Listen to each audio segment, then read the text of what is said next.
Hey, everybody. No? There we go, yeah. Yeah. Just, we're testing things out. We're making sure everything works. So please chat us to let us know whether it's that you can hear me and everything's okay.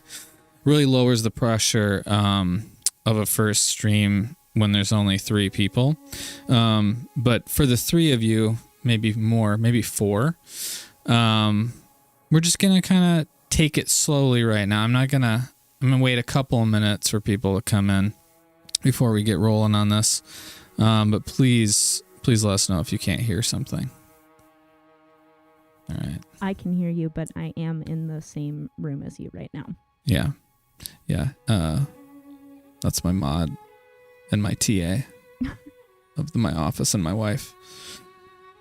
She's going to make sure everything works out as planned. I'm going to get started. So let me explain the purpose of this stream.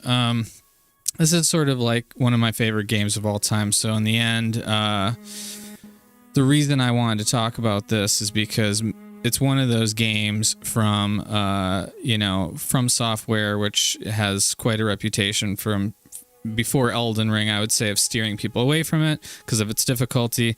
But the reason I really love to play this game regularly is because it's extremely dense, and it's one of those things that if you engage with it more, it gets better and better. So I have started a little bit into the character creator because, the opening's like 2 seconds long. All you missed was imagine like a Victorian mortician, and he's just like, hey, glad you showed up here. Now it's time to give you a contract. And that's all he says. So you didn't miss much. Some people really, really like to watch someone do the character creator. I don't know how you all feel about this. I always make my character old enough to look on the edge of death. So that's just the way I go with it. So I'm going to go this direction. And if everyone really wants me to do another character, we can do that next time. But we're just going to kind of move on to the story I'm going to talk about. Before we start, the only thing I would like to say before we even get into it is one of the things about this game that I think is not apparent right away.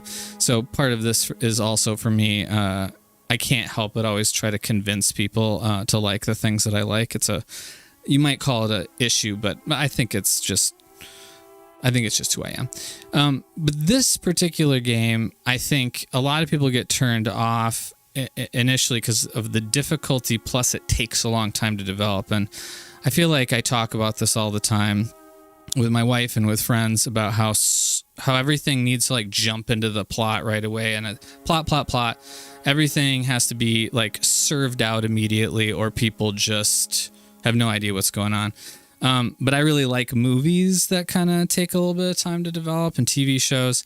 So this is a game, I think, that does that. So I'm not going to be worried about spoilers. I may just like spoil everything throughout it. So I apologize for that because a lot of people have played already.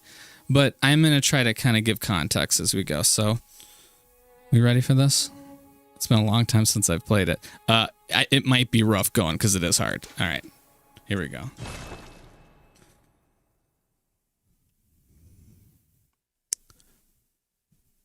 These little item descriptions I'll be talking about quite a bit because I would hold half of the story in them. So it's the kind of thing on most games that you would, you'd see them in an inventory or a menu or something, but you might not read them. With these games, they like literally explain half the story. All signed and sealed. Now, let's begin the transfusion. Oh, don't you worry. Whatever happens, you may think it all a mere bad dream.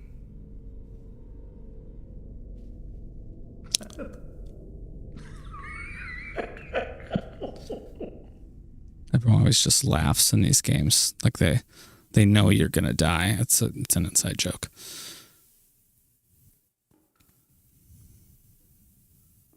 I mean, you get let into the inside joke pretty immediately. Yeah, I think with most of the games, that's true.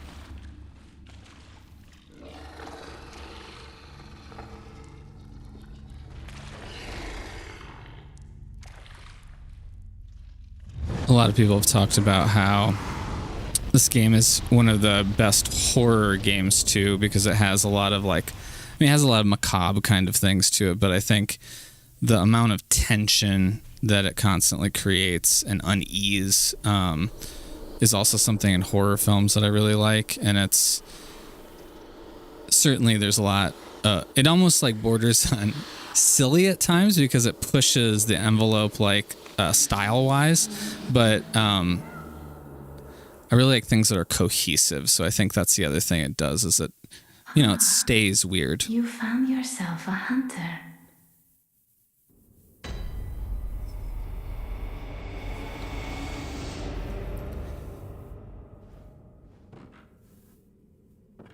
All right, so not much information given at the beginning. They expect you to, you know, kind of look around the environment and like find something right away. Because if you don't, you know, the very vague clues that they give don't even exist.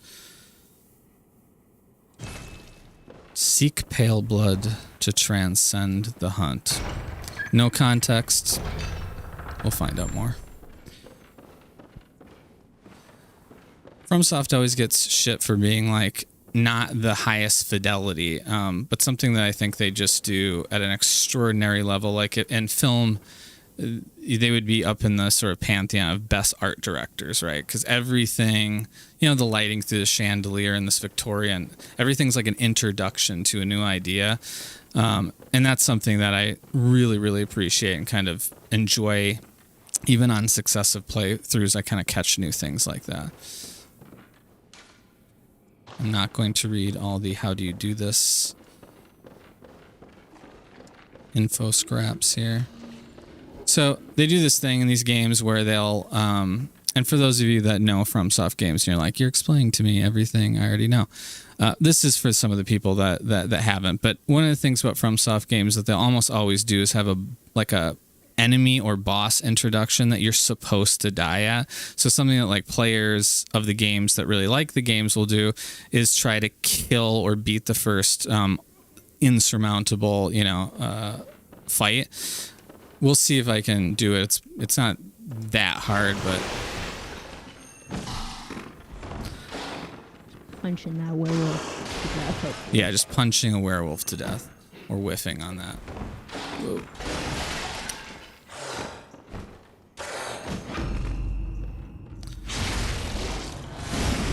Yeah, I did it. Good job. Good job. Yeah, so one of the things that you can do, and it especially lines up in an upsetting way with the animals in the game, but if you have an R2, which is like a charge attack in the back, which you try to get behind the enemies all the time, you can stagger them, and then you can do what they call a visceral attack, since there's so much imagery of blood and viscera in this game. The visceral attack is literally like ripping their guts out with your hand like I just did. And it only happens if you can time out a charge attack before they turn around, basically. All right, so you notice I've been using my hands because I don't have a weapon yet. Usually you die on something triggers, so I'll kind of get there quickly so that we can actually see how it's supposed to transition. There's probably some sort of speed running strategy that like where there's a reason to not die right away, but I wouldn't know what it is. I think it's maybe my third full playthrough, maybe fourth. So I have mostly I just have familiarity with the rest of the game, so it's not like I have some sort of, I'm not like an expert at this game or anything. And you'll see like I'm hitting a bunch, but it's doing like no damage, because you're really just supposed to die, so I might just do that. You're not One Punch Man, you know? Yeah, I know. I mean, I'm sure there's plenty of people out there that can just blow through the entire game. Has anyone done it literally not getting in a weapon? No, there's no way. I don't think you do enough damage. But I don't watch a ton of speed running, but sometimes on certain games, just because I like the games, someone will just break the game and it's fun to watch, or someone's just 50 times better than the average person. I want to know if someone's done a punching only Bloodborne run. Yeah, I mean, there's always weapons that are bare fist kind of weapons that people just do it without a weapon, which I think the hardest thing about is the range, because like so much about these games is spacing. Like if you know how far to keep away from an enemy, then you're not going to get hit nearly as much. Even though in this game you really are sort of enticed to be aggressive, you still like want to know your spacing. So when you have just bare fists, there's like no distance you can cover.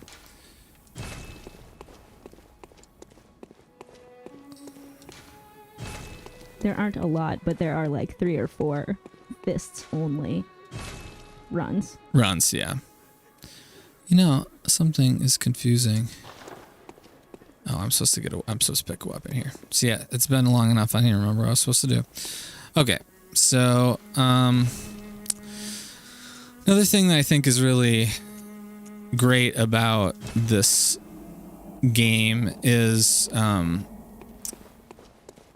I think the introduction to combat is sort of non-existent, right? So you've got this sort of complicated, or at least like you've got 2 weapons, right? You've got a gun and a hand weapon, I picked the saw cleaver because that's what I'm used to. So you have these 2 weapons in your hands, and normally if you think about a gun, you think about attacking with it, or it's like a primary weapon. On this game, the guns are just parry weapons. So, you know, as an enemy's attacking, you're trying to interrupt their attack, which then gives you a better chance of attacking. But the game doesn't really explain that to you. It's one of the many things of this game series that sort of turns people off, is that, you know, I hate constant menu pop up, but it's worse to me if stuff is just like all laid out to you in instruction for like an hour of the gameplay. So this one definitely leans the exact opposite way. It gives you a gun and it gives you a weapon, but it doesn't explain to you that the gun is not meant to attack. So you're either supposed to, you know, I don't know if you're supposed to guess, or just, you know, for me, it was like watching other people play and things like that is how I figured it out. But the reason I explain all this sort of rudimentary stuff in this game is I do think that part of the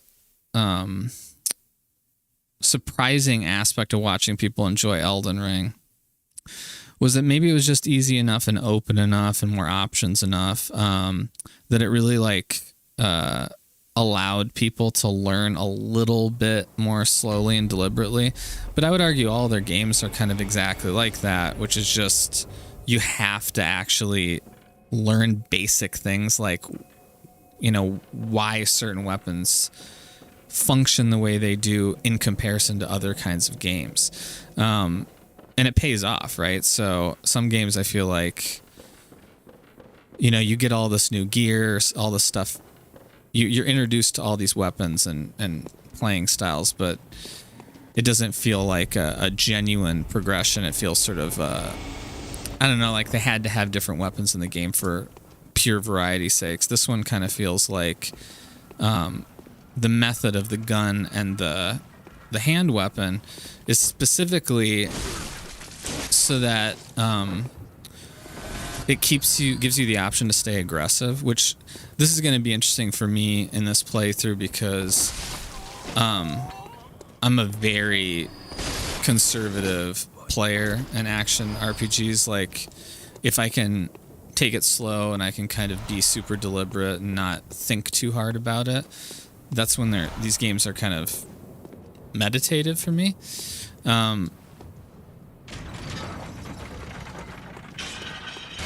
But this game kind of, it really punishes you for being careful. Like, you really gotta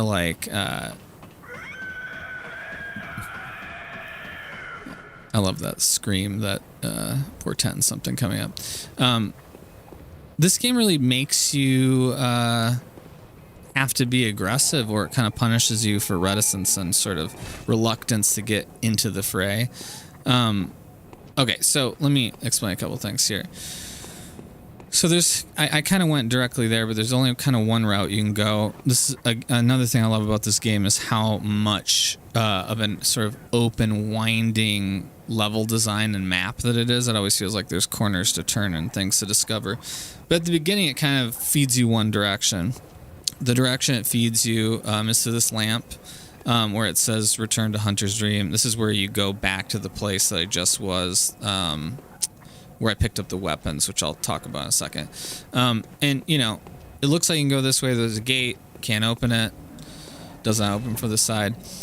And this is really the crux. I feel like this moment right here is like the crux of how Fromsoft works. So you're like, okay, I can't go there. There's this lamp that says go back to where I went.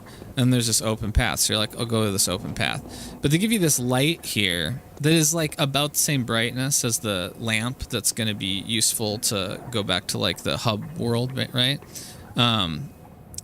Yes, this is the game with vampires and werewolves that sneak up on you. That is an accurate... I mean, I'm going to keep talking about this game, but what you just said is enough of an explanation of the game. I'm going to go in a little deeper than that, but yeah, that's the basic idea. Okay, so, you know, there's these lamps, right? And if you go up to the lamp, which is not, I don't think, the most obvious thing to do, and you talk... Oh, you must be a hunter. And not one from around here either. I'm Gilbert, a fellow outsider. You must have had a fine time of it. Yarnum has a special way of treating guests. Well, I don't think I could stand if I wanted to, but I'm willing to help if there's anything that can be done. This town is cursed. Whatever your reasons might be, you should plan a swift exit. Whatever can be gained from this place, it will do more harm than good.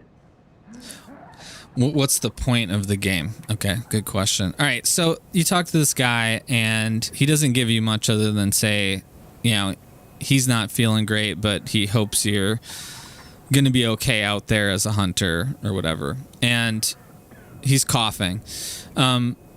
All that is super significant to the story. You're not supposed to know this, but like the game itself is I would call sort of like an investigation. So sometimes stories, when you jump into them, they like give you a little, yeah, exactly. It's otherworldly. Yeah. I mean, it's one of those games that like, I think you really have to think of as, this will sound silly, but like a detective game in some ways. It's a lot of action and a crazy, crazy story. But because it hands things to you that are so critical at sort of random times, it unfolds with like a lot of depth, but not if you don't kind of pay attention to all the little details. So you could easily walk right by this lamp. A lot of people do. Never talk to this guy. But there's like a whole narrative subplot involving this guy that you can completely miss. So I just talked to him. He didn't say much, but it still gives me the prompt to talk. So I'm going to talk to him again, and he's not going to say the same thing. Pale blood, you say? Never heard of it. But if it's blood you're interested in, you should try the Healing Church. The church controls all knowledge on blood ministration and all varieties of blood. Across the valley to the east of Yarnum lies the town of the Healing Church, known as the Cathedral Ward. No, he's giving so much information. Deep within Cathedral Ward is the old Grand Cathedral, the birthplace of the Healing Church's special blood, or so they say. All right, so, and I really mean this when I say this. Oh, he's done. He's not done. They wouldn't let you near the place. Hold your horses. The hunt is on tonight. This might be your chance. Okay, so I don't think you would know this without reading stuff about this game, because yes, there's a bunch of writings about it and tons of YouTube content and stuff like that where you find half the information. But the basic plot right now that you're supposed to kind of be up to date with is you're some person from not this region, you know, another country in Europe or something like this, because it's obviously like Victorian England inspired. So you're this person who came here because of this healing blood. and coming from this place called the Healing Church. The Cathedral Ward, which is where the church is in the interior of. He said you can't usually get in there because the church doesn't let people in unless you're having an appointment or whatever. And you should, if you're going to go there, tonight's actually a good night to do this because the hunt is on, which you don't really know much about the hunt. But what you're supposed to realize is that you're part of the hunt, right? And that contract that you signed right at the beginning that we kind of skipped over, that's a contract, I guess, to get blood healing. I mean, the implication is that you're here for the same reason everyone else is. And part of the penance or like cost of that is to do this hunt. So you've been given weapons. You were like, you died once, but then came back. And you don't really, that's kind of all the information you have so far, right? I love this idea of Professor Smart. And I really do think that it would be probably more successful because it would be like far less words, which I think is always a benefit. So let's do it. Let's have competing channels. It's a yin and a yang thing, you know? You need both of them. Okay. I looked at it more as competition, and I think that's what was implied. So that's how I'm taking it. Okay. So anyways, this guy says, East of Yarnum, you'll find a cathedral. Yeah. Like the old main cathedral, said to be the. All right. So now in the center is this cathedral. That's your best bet if it's anything to do with unique types of blood. So he's basically talking about like it's a drug, right? Like if that's what you're interested, hint, that you came here for. Okay, so now he's done. So basically with all the NPCs, the non-playable characters, right? The idea is you're supposed to talk to them until they start repeating themselves. Does the game explain that? No, it does not. So now we've kind of exhausted, and I would say this is kind of like a strategy I take. You know, some people, I'm sure there's like people who are way better at these games that would have like way more concise strategies than I do. But the way I look at their maps is you're trying to, there's a lot of ways you can go eventually, or that is something you will discover very soon. So you're trying to kind of work through dead ends, right? So like, I can't go here. We exhausted here. Now there's only one way to go. And that seems really redundant now. But then if you don't have a system for exploring in this game, the game sort of expects you to have the map in your head eventually, which is very big, and you don't have a mini map like on a lot of games. And I think this is part of the intrigue with Elden Ring for people, even though it has a little team mini map. It kind of sets you into nowhere with no guidance. This game and a lot of their games like the Dark Souls series are a lot like that. And I still really... It's fun to play again because, I've only played it a couple of times, so it's not like I know where everything is. So now already here...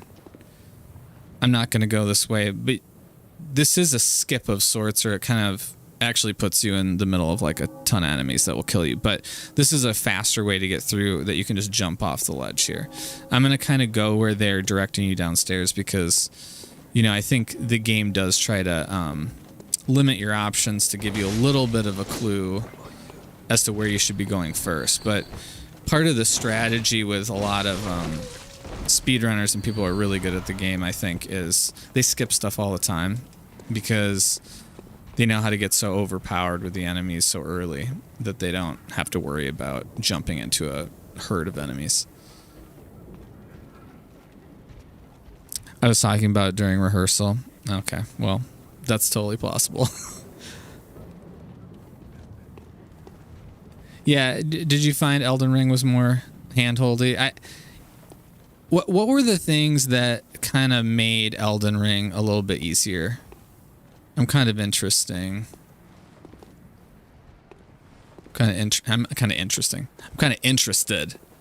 I'm kind of interesting. Like kind of. Yeah, actually, that's pretty accurate. I'm kind of interesting. Low end interesting. We'll wait and see whether answers. No. We'll wait and see whether answers come out. We'll wait and see if you're in. We'll wait and see if you're a little interesting. No, I was gonna say we'll wait and see on answers from the chat, but I do actually think, for me personally, the open space of Elden Ring ends up being something that makes the game easier because you really have a lot of directions, frankly, to run in if you need to. Whereas I feel like a lot of the other FromSoft games are claustrophobic and sort of confine you to areas with enemies. It's much harder to get away. I think that aspect alone makes it a lot easier for people to just so get it their doesn't bearings. feel so cornered.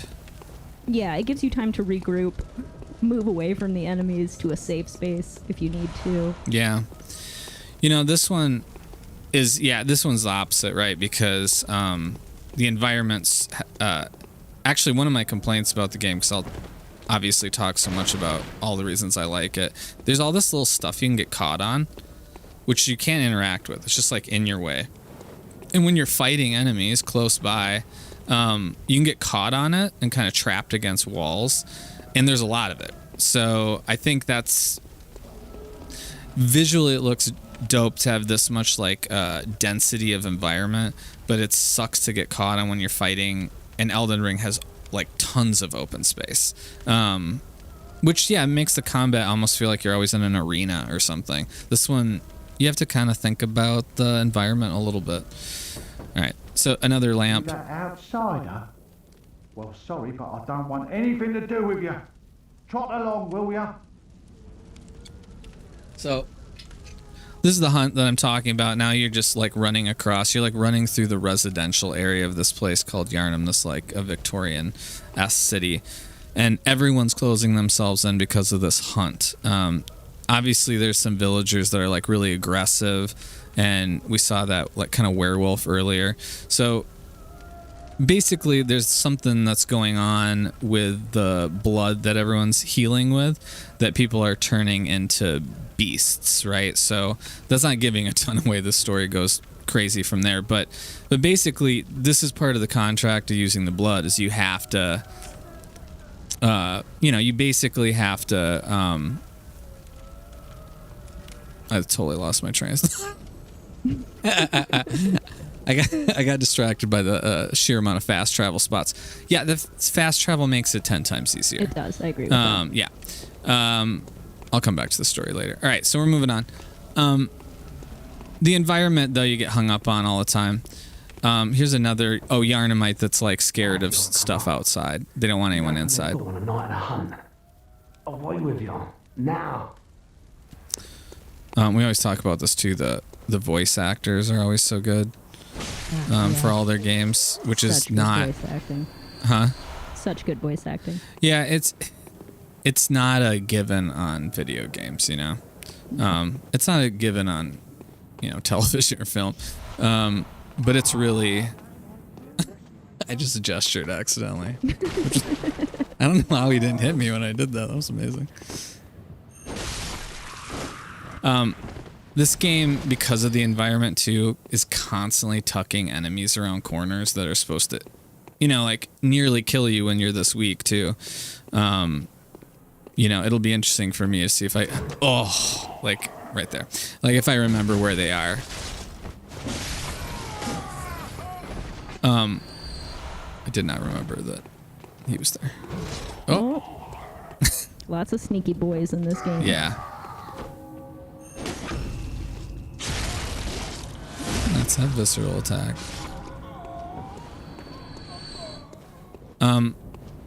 So even in this area, we were down there and I came up these stairs and they expect you to look around enough to see what not to walk into. Now, you could maybe survive all those, but at this level that you're at, that's actually very difficult to kill all those enemies because they kind of swarm you.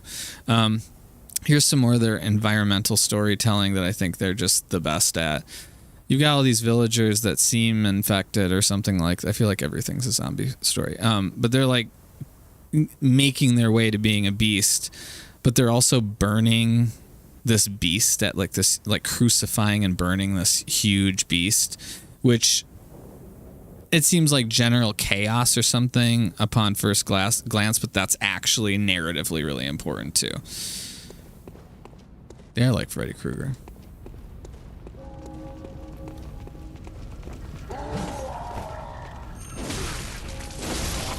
I love love all the enemies in this area. I love like the werewolf guys with their little DIY shields that are just like planks. So the character design is so evocative of something specific. I mean, if anything, they're always doing specific things. Oh god. Oh, this is the dead end. More like a dead end, am I right? More like a dead end.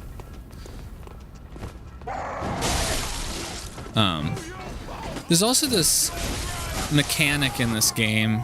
This I'm gonna try to use a lot more. That I think is just such a genius mechanic in an action RPG, which they call the rally mechanic, which is where essentially after they hit you, you'll see that I'm not gonna get hit on purpose right now, but if you see before your health completely goes down, the little white mark on your health will go down, but the red won't actually follow it right away.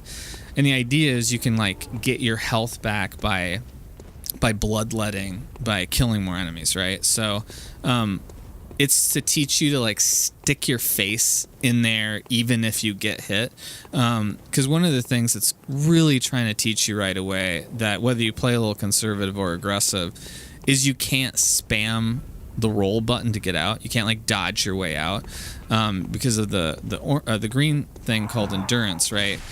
So it's saying like instead of running away to heal, why don't you kill the enemy, which will also heal you? And for somebody who plays really conservative with games, that's a real gift, because that guy's shooting at me, so I'm gonna go kill him. Oh, jeez. How did all these guys get up here? I mean, what else do they have to do? What else are they doing? I just always underestimate how many enemies are in this section.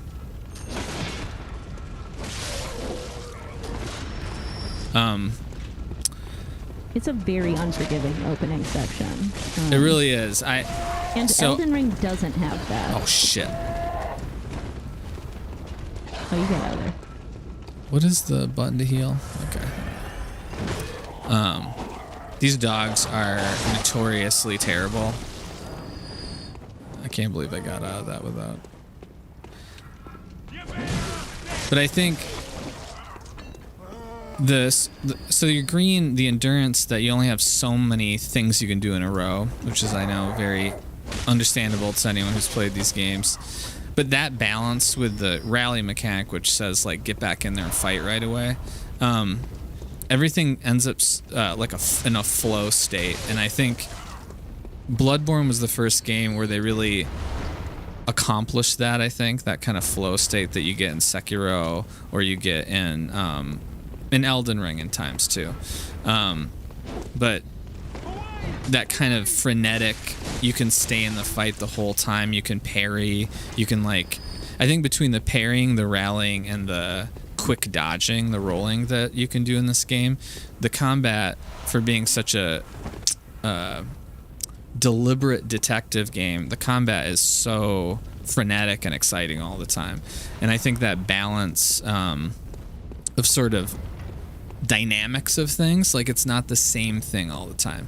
You know, sometimes you're peering around corners and trying to kind of take in an environment and figure out what's going on, and then all of a sudden you're like fighting for your life with a huge boss or like a group of enemies, and I think those dynamic shifts in the game maybe are still my favorite of all the games, because I enjoy Elden Ring a lot. I think they sort of made an open world that was genuinely stunning to explore, which is, you know, I'll never forget some of, like, coming upon some of the vistas in Elden Ring.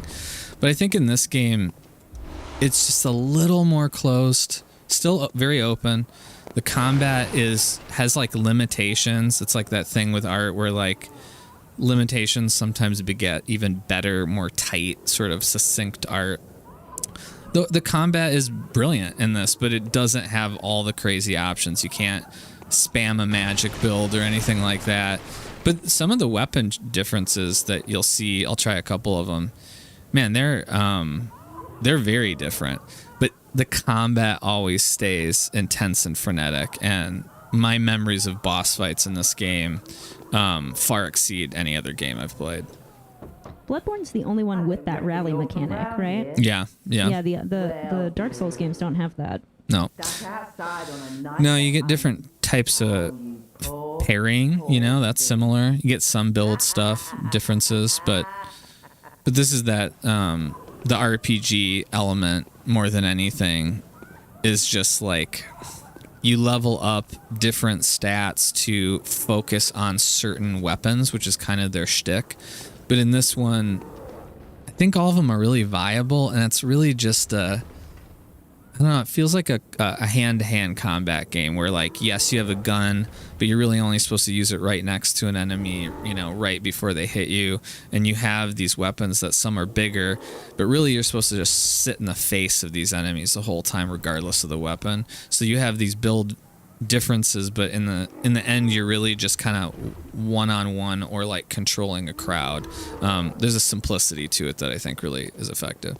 So you think you can sneak up on this guy, but then he turns around anyways. And he hits very hard. And if you haven't dealt with an enemy that hits this hard yet, that can like just kill you in a single shot.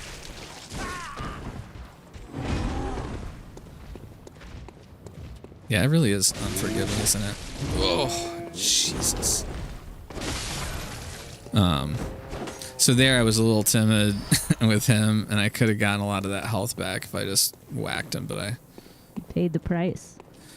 Yeah, right.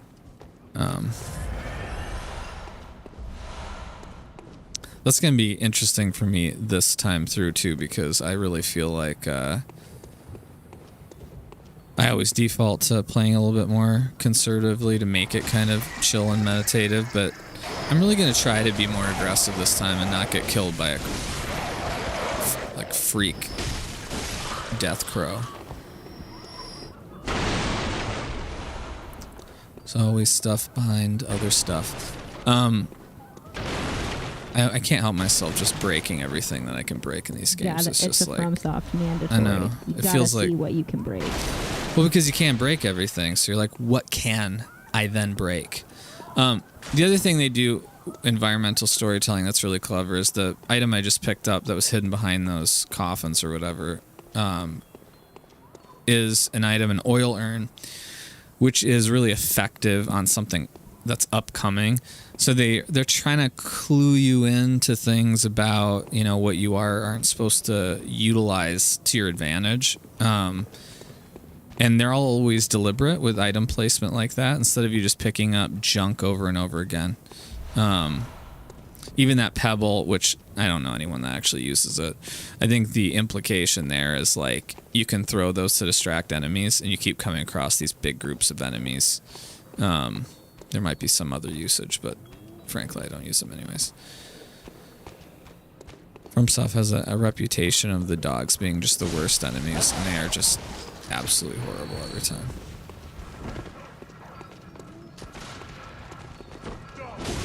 I also always hate killing them. Every single time. It never gets any easier. Even these... Yeah, man, you know... dying hellscape dogs. You could look at it one way, like you're putting them out of their misery, which I appreciate. He still did yipe. Man, I hate killing animals in games. I will go to great lengths to avoid it. I know. I'm such a softie with animals, and I wish I didn't care about it, because there's a lot of games where it's very beneficial. I was thinking about that in Red Dead, about all these hunts, and I was like, I don't want to hunt these. What are they doing? What are these poor buffalo doing? What is this, legendary cougar doing? I don't want to shoot him in the face. But these dogs are diseased, and it's obvious.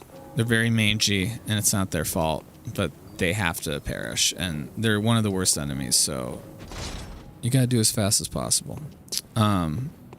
Speaking of dogs,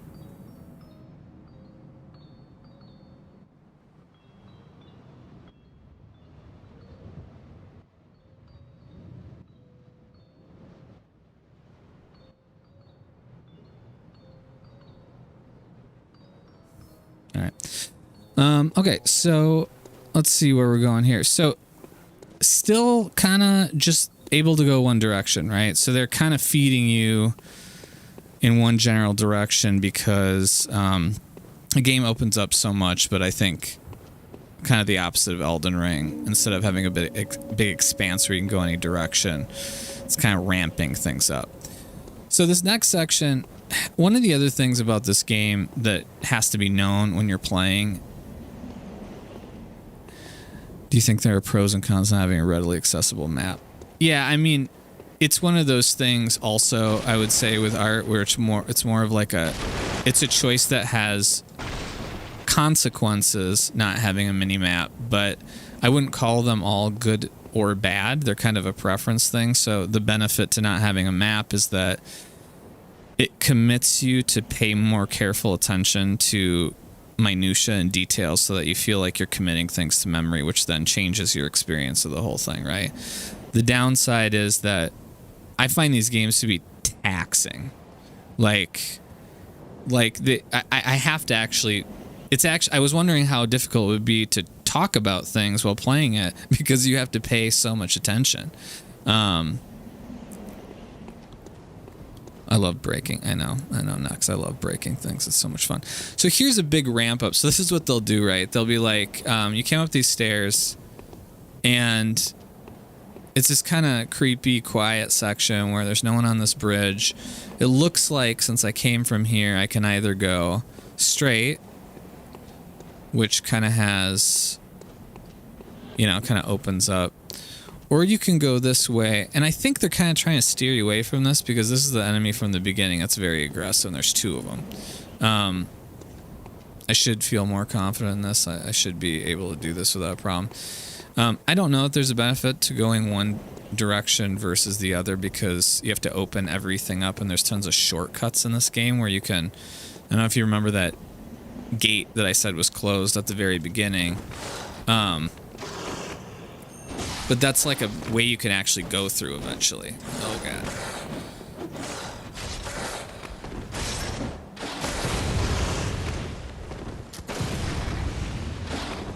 I'm trapped now.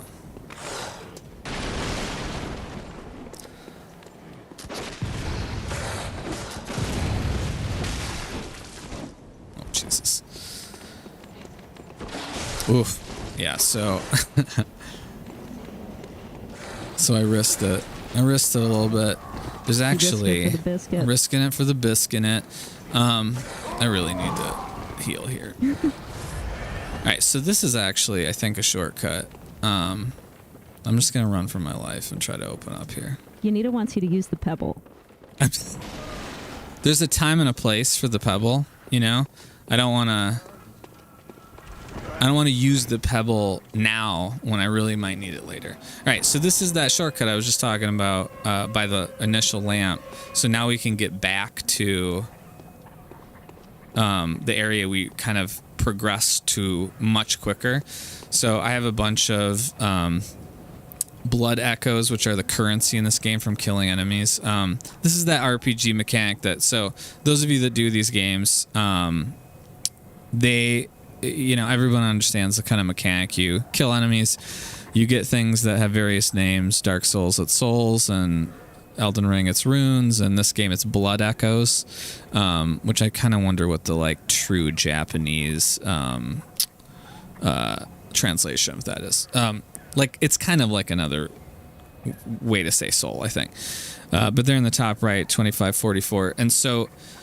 I could go back to where I was, but one of the mechanics in all of their games is if you die, your experience, the thing that you level up with, that currency, is left where your body was, and you have to be able to fight back to get it, otherwise you lose it permanently. So anytime you make it back to a place where you can save or level up or something like that, the expectation is you do it. So because I opened up the shortcut, now I can go to the Hunter's Dream, which is the place where you level up. So it sounds complicated, but in the end, the dynamic of the loop of this game is you venture out as far as you can go, find out as much as you possibly can.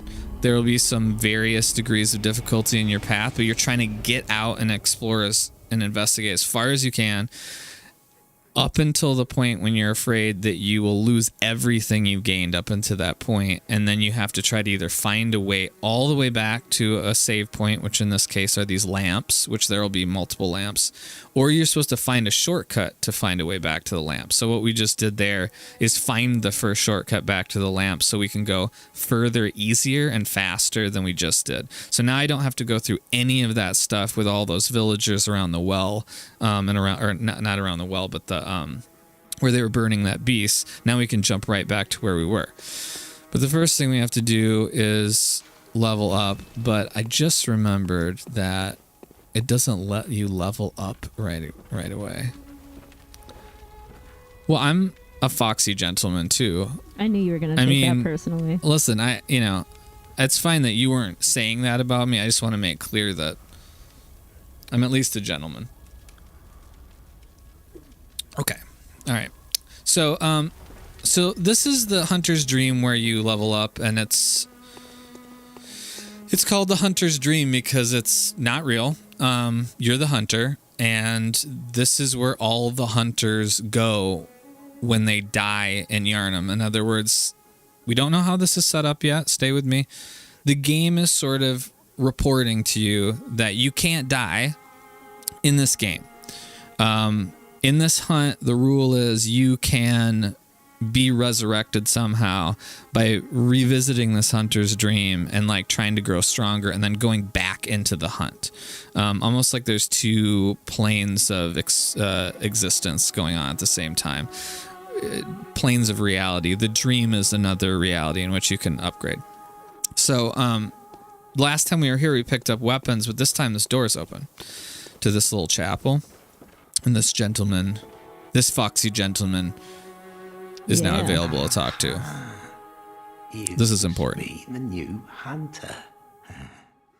Welcome to the Hunter's Dream. This will be your home for now. I am Gehrman, friend to you hunters. You're sure to be in a fine haze about now, but don't think too hard about all of this.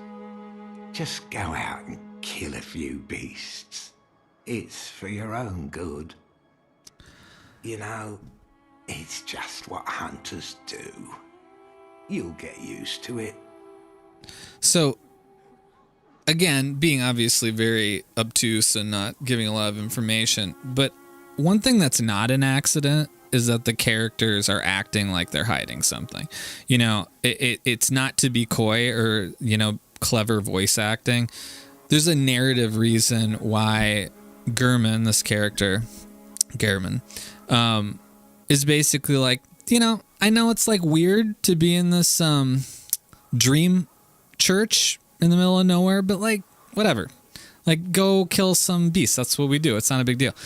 There's a reason he's like being deflective like that. So if you talk to him again, he'll give you a little more information.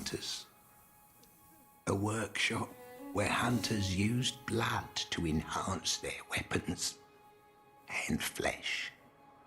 We don't have as many tools as we once did, but you're welcome to use whatever you find. Even the doll, should it please you. So there's this, that's an upsetting line. So there's this, the information you're supposed to glean from that is pretty much basically that this has been going on a long time. This hunt, this ritual that this town does. So that's important, right? When you're arriving in this place to do this ritual for the blood, for the sake of gaining the blood, the healing properties or whatever it's purported to do, traveling here from afar. It's a normal thing to do this hunt because it's been going on for, it seems like 50, 100 years minimum, something like that. Technical minimum of 50, No, I years. mean, because the characters like age and things, but yeah, it could be like 300 years. But the point is like whatever state this city's in right now, it's been kind of like that for a while, right? There's a bunch of details about Gehrman, like he's got one leg. I still got a peg leg there. That doesn't sound very important. It's kind of important later. Okay, so we've repeated his dialogue. So there's a lot of history there. So now what we're going to do is I can't level up. You level up by talking to this doll, which is, it's easier to think of more as like a puppet in this world. You can't do anything with her because you have to do this other thing, again, very obtuse, where you have to gain something called insight. So if you look in when the UI comes back on, you'll see underneath the currency, where I have like 2,500 or whatever, this other eyeball sign and a number that reads 0 right now, which is called insight.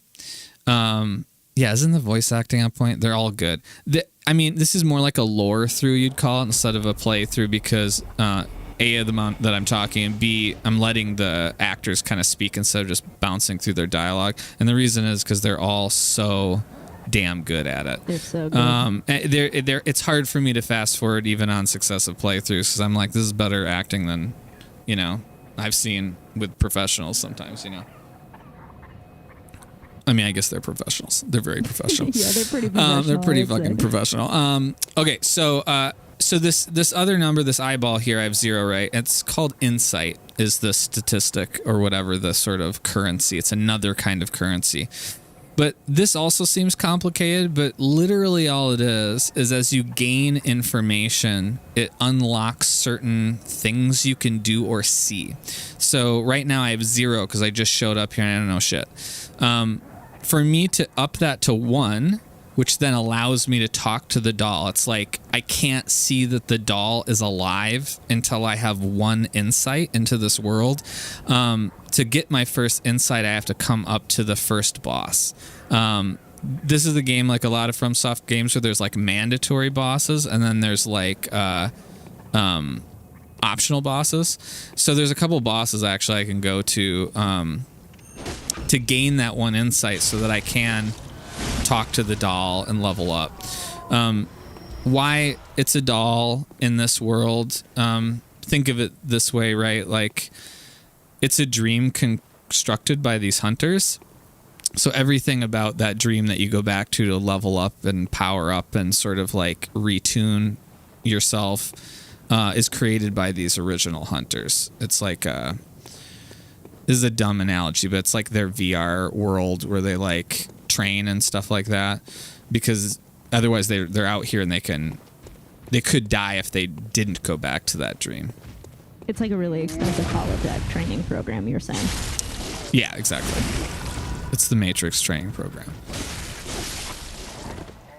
I think it's also pretty sound dating advice. Like, if you want to talk to the doll, go out and gain some insight. Yeah. So that you can earn the right to talk to her, Yeah, there's like a rite of passage or something going out here. So I'm trying to remember where to go, because I want to find... So the first... There's like a main boss that's pretty close that I can get to, but I actually kind of want to find this optional boss. Yeah, because I can't go this way. So I can get that insight, because I actually have a lot of the currency, the blood echoes right now, so it's a little bit, I don't want to say dangerous, but it's not a good idea for me to be... I should level up with them if I can. So I'm going to have to go get an insight, which means I have to go fight a boss right now. This room's so dark, it's ridiculous, and there's so many things like that, like coming into this dark room, and of course, just in the shadow, so that you can't see it, there's this enemy. There's also an enemy hiding here, so they set this item up, and it's like, hey, go get this item. But there's this guy in a chair, and he's got a little lamp, so you can kind of see, but he'll mess you up because he's got like a shotgun or something. I'm not going to let him do anything, though. Okay, so this is ridiculous. You're in this dark room, and there's this little thing on the table all the way over here that you're supposed to walk over to and inspect. When the hunt began, the healing church left us blocking the great bridge to the cathedral ward as old Yarnum burned to the ground that moonlit night. So this is talking about now an event, right? So like something happened in this long history where the church, who administer the healing blood, left the people of Yarnum. So now you're starting to get a little bit of a story that's introducing itself about sort of class, right? And the political power at the time, which is this healing church. The people are saying, you know, that one night, the healing church just left us. So they're administering this blood, but then something was going wrong with all these beasts. And the healing church just stopped helping everybody. Which also sort of begs the question of like who was doing the hunt. You know, it started with the church, which we'll find out later, this hunt to purge the city of these people who are transforming. But eventually it seems like other people took over this hunt, maybe because the church stopped saving people. I don't think it's some huge revelation. Maybe if you know anything about Fromsoft or this game, but I don't think I'm giving away too much. But there's obviously a connection between the healing church and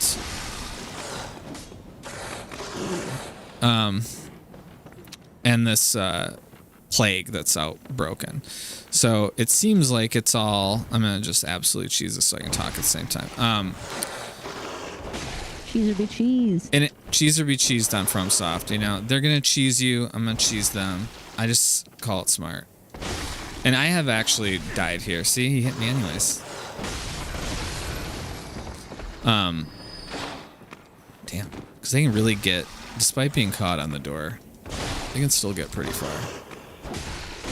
Well, and part of the reason this enemy is taking so long to hit is I haven't been able to level up, so I'm like level 1 basically, blood level 4. Alright. So I'm pretty sure. Oh, I didn't even need to do that. Alright. So the first boss is past these guys. I'm just gonna run past them because I don't really care about fighting them. Alright, so when we were going up the ladder at the beginning and there was that like howl, that was this thing, which is one of my favorite boss introductions. Just jumps into the arena. So there's an easy way to do this fight with the fire urn that they give you really early and Molotovs, because it's really weak to fire. The other thing is there's this kind of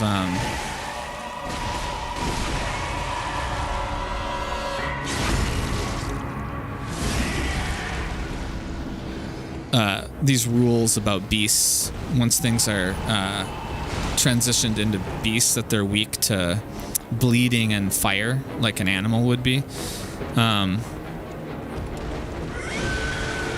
Yikes. It is hard to talk.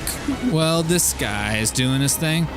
I like that this guy has one ripped arm and one little teeny tiny arm. And he's a little imbalanced. He needs to do some curls with his right arm here to try to catch up. Oh, Jesus. Oh, no. Wilhelm, come on. Oh, I can't believe I'm alive. I don't really deserve to be alive. Man, damn, dude. Oh, timing these jumps, bad. Run for your life. You son of a bitch.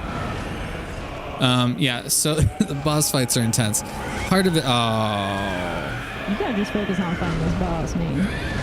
Well, I need to like transform my weapon. Yeah, there you go. Smack him in the booty.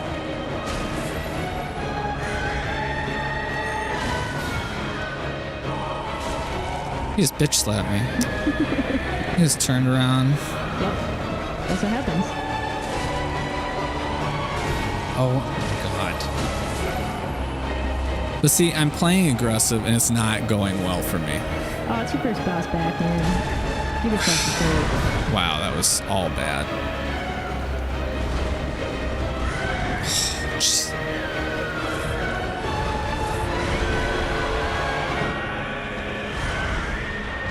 I really want... really having trouble getting behind him. Yeah, the bridge is narrow.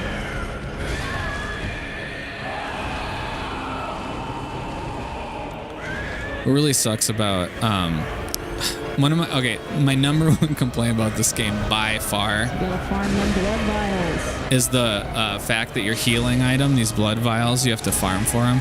So what I really hate right now is that I'm using up a bunch of them. So if I die in this fight, oh my goodness. Man, I'm bad on the iframes right now. All right, we're committed now.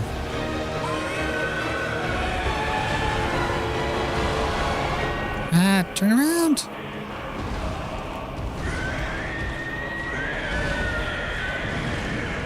There you go. Nope. But see this, I feel like I'm being so conservative about it. I will poke him to death. I don't care. It's tough when you haven't leveled up yet. You really have to level up. It is cheese or be cheese. Like, you have no cheese in your corner here. What'd you say? You have no cheese in your corner. It's cheese or be cheese. You need to... Yeah. You can play this conservatively so that you can get through level up and keep going.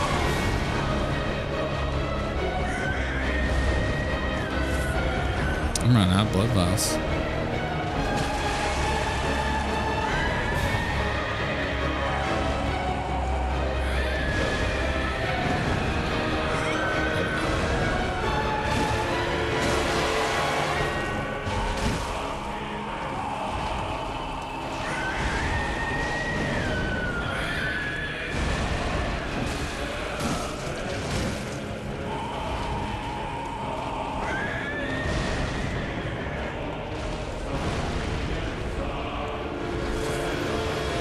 It's taking enormous amounts of patience to not just get killed and bait the same attack that he seems to be intent on doing. But if he keeps doing it, you know, that's what I'm gonna do. Exactly. He says you're really muffled.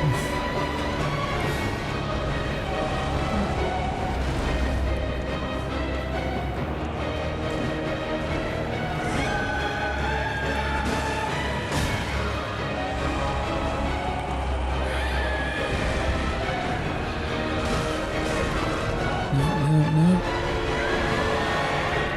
You're not gonna break my heart.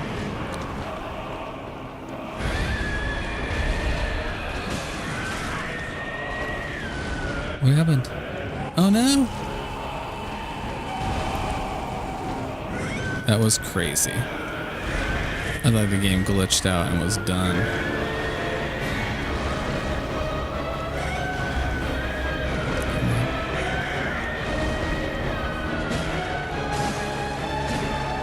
Oh yeah, come on.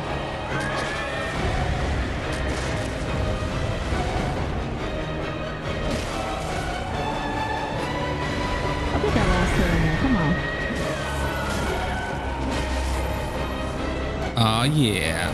Alright, so at least you didn't have to watch me struggle. You had to watch me struggle through a boring fight.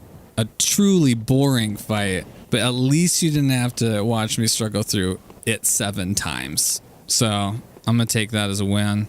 It has been a while since I've played, so you should be able to beat that boss way easier. There's way easier ways to do it. Again, the throwing oil on it and throwing Molotovs kills it in like 8 hits. But at, not having upgraded at all, he's way harder. So if I were to have died, I could have gone, leveled up, grinded a little bit, and then it would have been easy. So this was just me being stubborn as shit. All right, so next lamp. This is another place we can start from if we want to. It's not a super advantageous lamp. But what's funny about this one is this is the bridge that I fought him on, and it's a dead end. You can't go anywhere. So that boss was entirely optional. Really just the first big monster boss for you to kind of train yourself on how they move and how to kind of keep your distance or smack them in the booty, as they say, which is because big bosses can be hit from behind very easily. This door looks like it should be to something, and I think there was cut content. Maybe it was going to be something, but it's nothing. So now I can go back to the hunter's dream and level up. So the only RPG elements about this game that you really have to understand, and honestly, I always just recommend watching, like a YouTuber that talks about build variety and like certain weapons, is that you just have to choose what you're gonna upgrade in terms of how you want to play. In this game, because it moves so fast, I like fast weapons, and I like to upgrade like dexterity and some of the things that make me move as fast as possible. But you can get big weapons later and kind of play it in a little slower build if you want to. I am a doll, here in this dream to look after you. Honorable hunter, pursue the echoes of blood, and I will channel them into your strength. You will hunt beasts, and I will be here for you to embolden your sickly spirit. I think her costume is so good. Yeah, so again, the channeling the blood echoes is leveling up. You do it at a bonfire in Dark Souls, but it's the same mechanic throughout all their games. I always think with their games, it's kind of if it ain't broke, don't fix it kind of mentality. But this is how you do it in this game. You can keep talking to her. With Gehrman. He was a hunter long, long ago, but now serves only to advise them. He is obscure, unseen in the dreaming world. Still, he stays here, in this dream. Such is his purpose. So you learn a little bit more about Gehrman. And it does beg the question, too, of like what time means in this world, right? Because he's from a long, long ago, but it starts to feel like, is that like 50 years ago? Is that like 300 years ago? The little ones, inhabitants of the dream. They find hunters like yourself, worship and serve them. Speak words they do not. But still, aren't they sweet? Yeah, these little weird things that like give the things that gave you the weapon at the beginning. They're such a weird design, and I love them so much. But let's see. All right, what am I gonna do here? So endurance does the green bar, which is how many times you can dodge or attack. It's a pretty damn important stat to get going. This is health. I probably should get a lot more, but I'm going to try to go after my weapon being a lot stronger. With this weapon, there's a lot more stats in their other games, so I like that there's only 6 here. That's one of those simplifications I was talking about. Strength, obviously, for bigger weapons. Blood tinge is actually the stat for your gun. There are legitimate gun builds where you can attack with the gun instead of just parry with it. I'm sure they're fun. I think it sort of gets rid of the... I mean, some of you might have like a different opinion who have played it before, but I think it gets rid of a little bit of the rhythm of the parrying and attacking that you get with the guns if you use them for actually shooting it. Oh, the boss battle, the music was way louder than Kieran. Kieran was muffled. Oh, that's weird. Yeah, we'll figure it out. Okay, yeah, we'll figure it out. So the blood tinge stat actually upgrades your gun, but that's like a different build. It's like very obscure. Like not a lot of people do it. Arcane is something that is like... There's a lot of like dark rituals around the narrative in this game. So like the arcane stat is the sort of ideas imbuing certain weapons that scale with like a type of magic. I would think of it like occult magic instead of like Elden Ring. There's like cleric magic and dark magic and stuff. It's more of like a magic drawn from some sort of like source that we don't know about yet. So that is a really good thing to upgrade for certain weapons that you don't even get till later. So it's like a long-term stat. But for now, skill is good with a lot of different weapons, and it's going to make the attack go way up really fast, which is really helpful. And since I can do a lot of it, I'm just going to kind of pump into those two things to start. That'll give me a lot more attacks so that I don't have to hit like that cleric beast 35 times like I did. All right, so she's not going to say anything new. Farewell, good hunter. And I think this is key too. So if something glows like this, you should always check it out, obviously.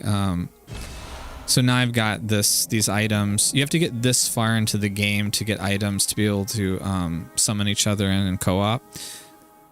It's a little like Elden Ring. It's not too much different. You still have a password and stuff for co-op.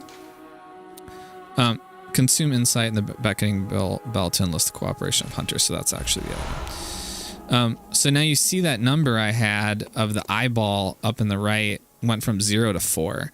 And the reason that is because I got 1 insight for seeing the cleric beast, like seeing that there was like some sort of beast that is not normal, something at that scope. And then I got, I think 2 or 3 for killing it. Maybe like 2 for killing it and another one for lighting the next lamp or something like that. But the idea is the stat insight goes up every time you see and accomplish certain investigative sort of operations in the world, right? I only needed 1 to talk to her, but now I have 4. And eventually you can use that as currency too. So now you notice Gurman is gone. There's this really... Another one of these environmental things. You're supposed to walk back here and see this little lit up thing in the corner. And it says, to escape this dreadful hunter's dream, halt the source of the spreading scourge of beasts, lest the night carry on forever. So now it's connecting this dreadful hunter's dream, this thing that the hunters always go back to when they die or when they light a lamp. And it's connecting the source of the spreading scourge of beasts, right? So like whatever that thing is that's making everyone turn into a beast. This little note in the corner is saying, if you want to escape all of this, you have to find the reason that this started in the first place. Like what started everyone turning into beasts. So it's a really, really subtle little narrative thing, but it's actually huge to understanding the plot of the game. And again, you could just walk right by it. Gehrman's gone, but if you wander around, there's like a couple things you can find in the back here. You can find Gehrman sometimes in different parts of this place, like because you're the only hunter coming through, so he's just kind of hanging out in the garden. But eventually you can catch him speaking to himself as though he's dreaming, and there's like very rare dialogue that he gives just by you wandering out and looking for him. These are like the shop. The little guys are a shop. There's nothing. They get more stuff as you level up your insight. So they also react to the world of you seeing more, and they can have more things available in the shop. I'm not going to buy anything yet. Okay, so now I would say this point in the game is really important because now it sort of opens itself up. You know there's some hunt going on that you have to progress through to find more out about what the cause of this whole infection is. You can come back here to level up, and now you're supposed to just venture out, and now you have everything kind of open to you, and you can go investigate more. The navigation for this game comes in the form of these headstones, and they're named when you find them. So right now, if I hit the Yarnum headstone, because we're in Yarnum, this is how I go to the places I was. This is where we woke up in the sick room of that clinic. This is that lamp where you could go 2 directions. And then this is the bridge where I just was. So now we're going to go back to Central Yarnum and just go a different direction and see if we can't progress through the story.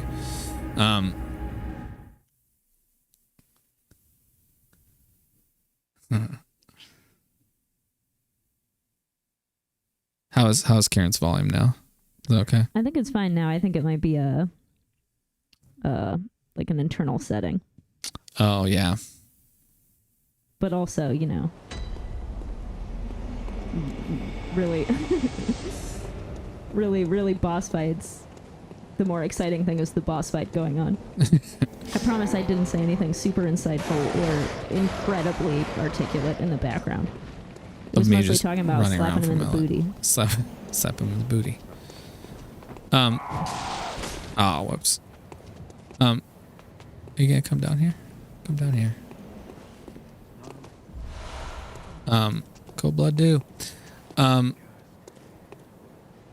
This is another, so there's a lot of secret ways that you find kind of rare items. So I like fell down here because I was fighting him, but you can go this way. And this is why you really have to commit the map to mind, because it's very disorienting to find that, because you fall down and you're like, where am I? And what you're supposed to remember is these two guys.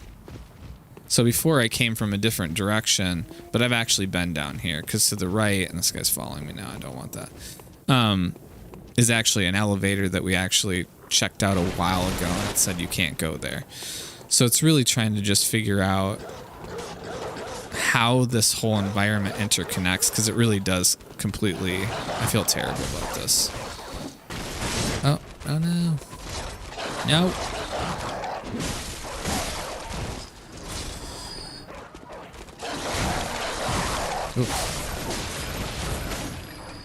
I feel terrible about killing this one. It's just like, I'm afraid he's gonna jump out. So that's the price you pay for being a mutated dog. Oh man, just in the cages. I know. But you know, you can't risk it. All right. And you do get blood echoes for killing those dogs, which is not very kind. These things kill people all the time, though. I'm making it look easier than it is, even for me. I usually get caught by them, because they'll do this thing rhythm-wise where if you mistime something, they can stun lock you by just like biting you over and over again. There's another one. Where is it? Oh, I didn't see you. Sorry, buddy. So this is, even at this point, because I've only played it a couple of times, clearly this dog was set to look like it was going to the Slay's door. Then, well, do you know of any safe places?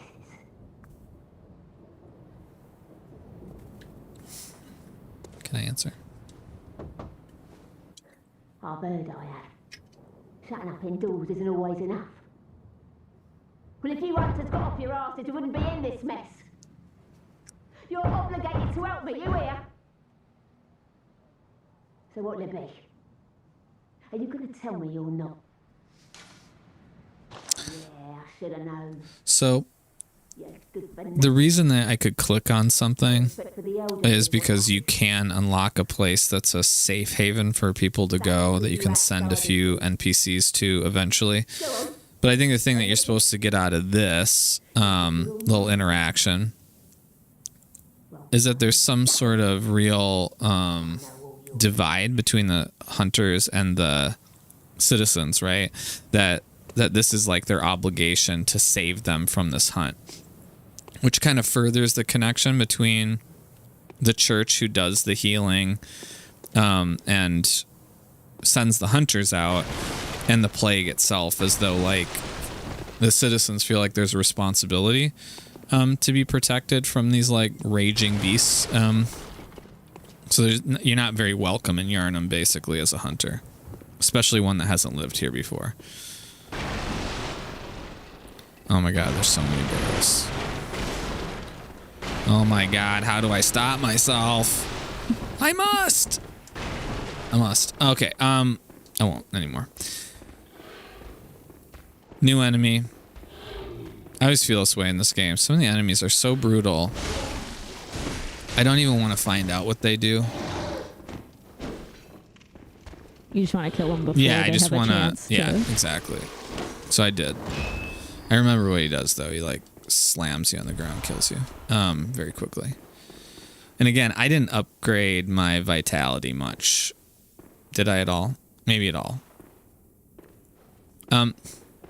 So I think, again, what's really interesting, right, is we've been in these buildings this whole time. This is the first time we've gone sort of subterranean.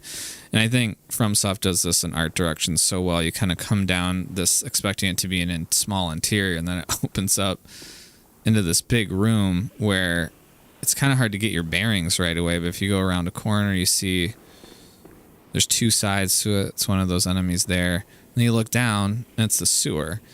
So how far does this go, you know?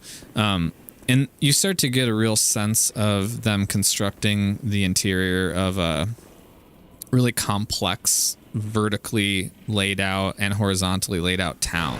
And that, I think, to go back to the map discussion, is why that always works for me in terms of not having one, is because they do such a good job of making things specific in the environment that even though I wouldn't call it easy to remember, because I'm a little lost right now. I'm never lost when I'm breaking barrels, but everything looks different. So even if you have to remember a ton without a map eventually, because, you know, I'm not dying a lot here. When you start dying because stuff gets really hard, you see it over and over again. I wish I could interact with this, you know? Why put a handle here if I can't turn it? I don't even care what it does. Even if it just like turns and like a potato sack comes up, that would be good for me. You can fall down there. One of the things in FromSoft games I hate is fall damage. Makes me so mad. I want to be more athletic so that I can fall from distances with a little bit more safety. He really winds up for that. He's real confident. Real confident, aren't you? Barrel. Barrel. Another winch I can't do anything about, he said. All right. Is that like a that's what she said? It was. It was but like some. It was like a Victorian. That's what he said. A Victorian. That's what he said. These rats are annoying too, and in all FromSoft games. I'm gonna keep going first, and then I'm really trying to find the next boss. And I feel like, I think I'm going the right way now. I'm gonna go kill this guy. I don't like this guy. I don't like him one bit.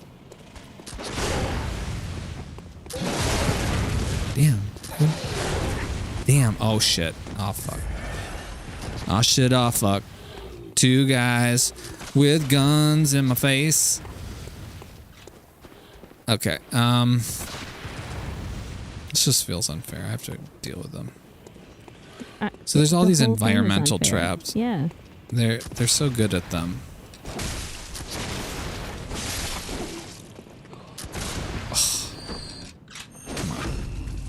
Go.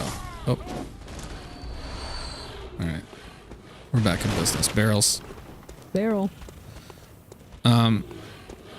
You know, the thing that I'm going to try to do still on stream, but oh my god, there's a fucking crow there. I just shot the gun up in the air like I was warning him. Get the out of here, crow. Sometimes you got to pop off a warning shot. Let him know. I really did. It was like across the bow. Man, I hate these crows. Is there an item here? It's got to be an item. You shouldn't get hit by it. It just shouldn't even be a thing. The crows are so annoying.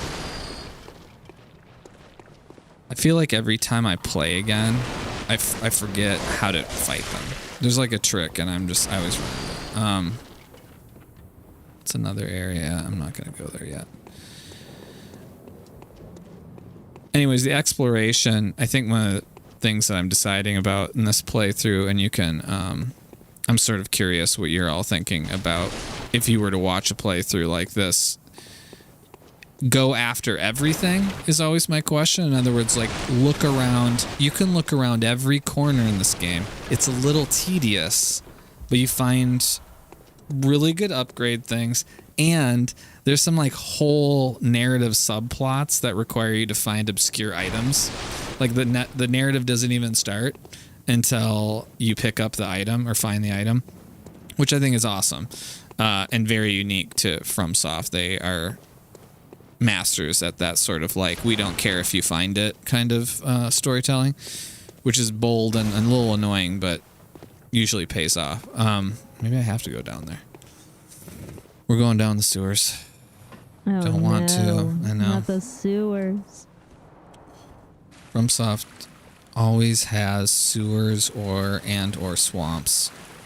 In this game, I think kind of and or.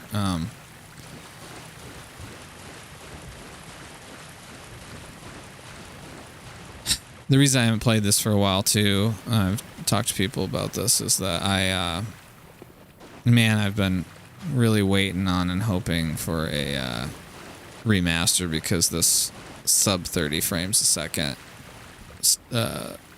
nonsense is really annoying on this game. So, okay, I can go down there. There's an item, enemies. There's some stuff I should get later. But I think right now I'm trying to get to the first main boss. I think this is the way to do it. I'll be very surprised if I can knock out 2 bosses without getting killed. Before getting killed the first time, that would be... I'm not expecting it. Don't expect it. Okay? I'm expecting it. Don't expect it. And I am. I just said don't expect it. I'm expecting Please don't it, though. expect it. Yeah, I'm going to expect that, though. Oh, God. You can do it. I like that you can sneak up on enemies in this game. It's cheap. You know, again, the game is like, I'm going to be cheap to you, so you better be cheap to me. So I'm going to be cheap to you. I'm going to cheat. Or be cheese. Cheese or be cheesed. Cheese or be cheesed. All right. So again, lantern, right? Big door. Really interesting story here if you don't talk to her. Are you? I don't know your voice, but I know that smell. Are you a hunter? Maybe it's where you look for my mum. Daddy never came back from the hunt, and she went to find him, but now she's gone too. I'm all alone and scared. Yeah, you know what? I mean, it's kind of hopeless, doesn't it? No, I'm gonna help her. Really? Oh, thank you. My mum wears a red jeweled brooch. It's so big and beautiful. You won't miss it. Oh, I mustn't forget. If you find my mum, give her this music box. Okay. So a couple things there. Obviously, she talks about her dad not coming back from the hunt, so he's a hunter. Her mom went out looking for him. She's gone too. We're supposed to look for a red brooch. That'll be how we know it's her, which already sounds morbid. And she's given us a tiny music box. So Daddy's favourite songs, and when Daddy forgets us, we play it for him so he remembers. Mom's so silly running off without it. So she gives us this item, which the inventory is such a trash inventory. I mean, look at this. How am I supposed to even know that I'm supposed to put a gun here instead of here? That doesn't even make any sense. But I don't have any quick items, which are the square button. This is where I could have thrown oil urns and things on the big cleric beast. But instead, you've got this. So this is really the first time I've done this, because I'm not going to do this for every item. But it says display right on the bottom of the screen, so I can look at what it says. A small music box received from a young Yarnum girl plays a song shared by her mother and father. Inside the lid is a small scrap of paper, perhaps an old message. 2 names can be made out, however faintly, Viola and Gascoigne. So that's the mother and the father, obviously. So you get this music box, and all she says is it reminds daddies of them when mom plays the song or whatever, right? But it's actually a usable item that I can equip. And so there's some clues already that who we're moving toward right now might be her father or mother or something like that. So you're given information, and you're supposed to behave as though it's important. This is another shortcut, by the way, because this is where we came up at the very beginning of the game when we first ran into the dogs. So now, what looked like a dead end, all the stuff's interconnected. This whole environment is one giant map, which I think is just, it's stunning level design. Oh my goodness. I forgot these were all back because I went to the dream. Yeah, I went to the dream. So every time you go to the Hunter's Dream, all these enemies respawn, which sucks. But I haven't gone up here yet. I actually ran away from here and went, oh, you son of a bitch. Man. So this is such an easy place to die. You're so trapped. You've got a guy sniping. It's so closed off. They all kind of try to attack you at the same time. Uh-oh. And like, I didn't get any of my health back on that whole garbage. Get out of here. I'm gonna hit you in the ankle. I'm gonna kill your ankle. A particularly Victorian death. The ankle both The sexy death. and vulnerable. I mean, they bleed a lot, you know, and they are very sexy. And you should only show... and your wrists. Yeah. Oh my god, that was terrifying. Taking some risks. Taking some risks. The biscuit is not that worth risking it for. Okay. These guys again. We don't want them. See, I'm already lost. I'm gonna find it though. I'm gonna find it. You don't need to worry about it. I'm gonna find it. Other people might be worried about it, but I'm not worried about it. Don't You worry always about find it. I'm gonna find it. Oh, look at this. Oh, so another evidence of the interconnectedness. This is the big pyre with the beast from way at the beginning of the game. We're just above it now. I love it when level designs are not only expansive horizontally, but also vertically. And I think this game, you know, I mean, if you look at the city and you kind of look at the verticality of how tall some of these buildings are, you know, that clock tower in the distance there is literally a place you can go, and that is where it is, which I think is, I mean, you get that in games like Breath of the Wild or Red Dead or Elden Ring, but they're big expanses, you know, they're big expanses of space. This is like interconnected, like inner city Victorian city, inner Victorian city, and it has that level of detail and verticality, so you like can go all the places that you can see, which I think is, I mean, that's a lot more work as a level designer to make everything fit together like a puzzle like that. I really don't want to fight these guys, but I need to go past them if I'm gonna find Father Gascoigne. So I'm gonna try some a little risky. I feel like in Bloodborne, you legit. Oh no, that's not where I wanted to go. Oh god. You can be a master of just running for your life. You know, the sprint. Holding circle to sprint instead of dodge roll is your friend. Where do you get that cutlass? What is it? Most of these guys just have like farming implements, but that guy's got like a sword.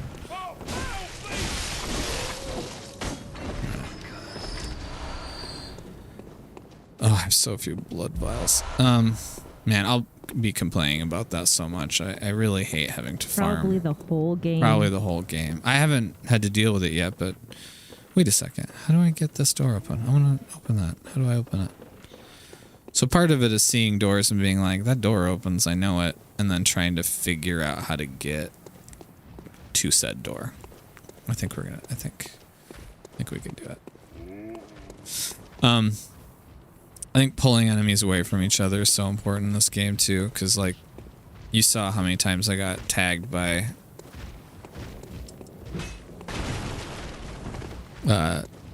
more than one enemy hanging out together. I'm just gonna run again. I'm gonna run again.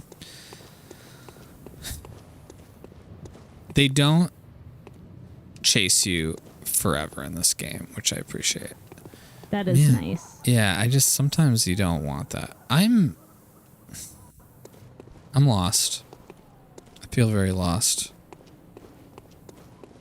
Where are you trying to go to? I'm trying to just go somewhere I haven't been yet, but I keep feeling like I'm running in the same. Oh my God, that guy was not supposed to be there. He didn't even know he was supposed to be there. He was as surprised as I was. Yeah, a mutual startling. Yeah. Oh, hey, there's the door. Hey. Hey. Now I can pass right through here. That is a slight advantage. Not a huge advantage. Just a minute slight advantage.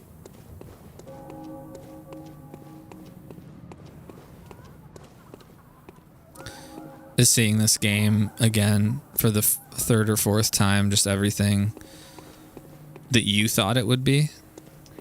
Yeah, I mean, I'm also multitasking, so... So you're not really watching, is what you're saying.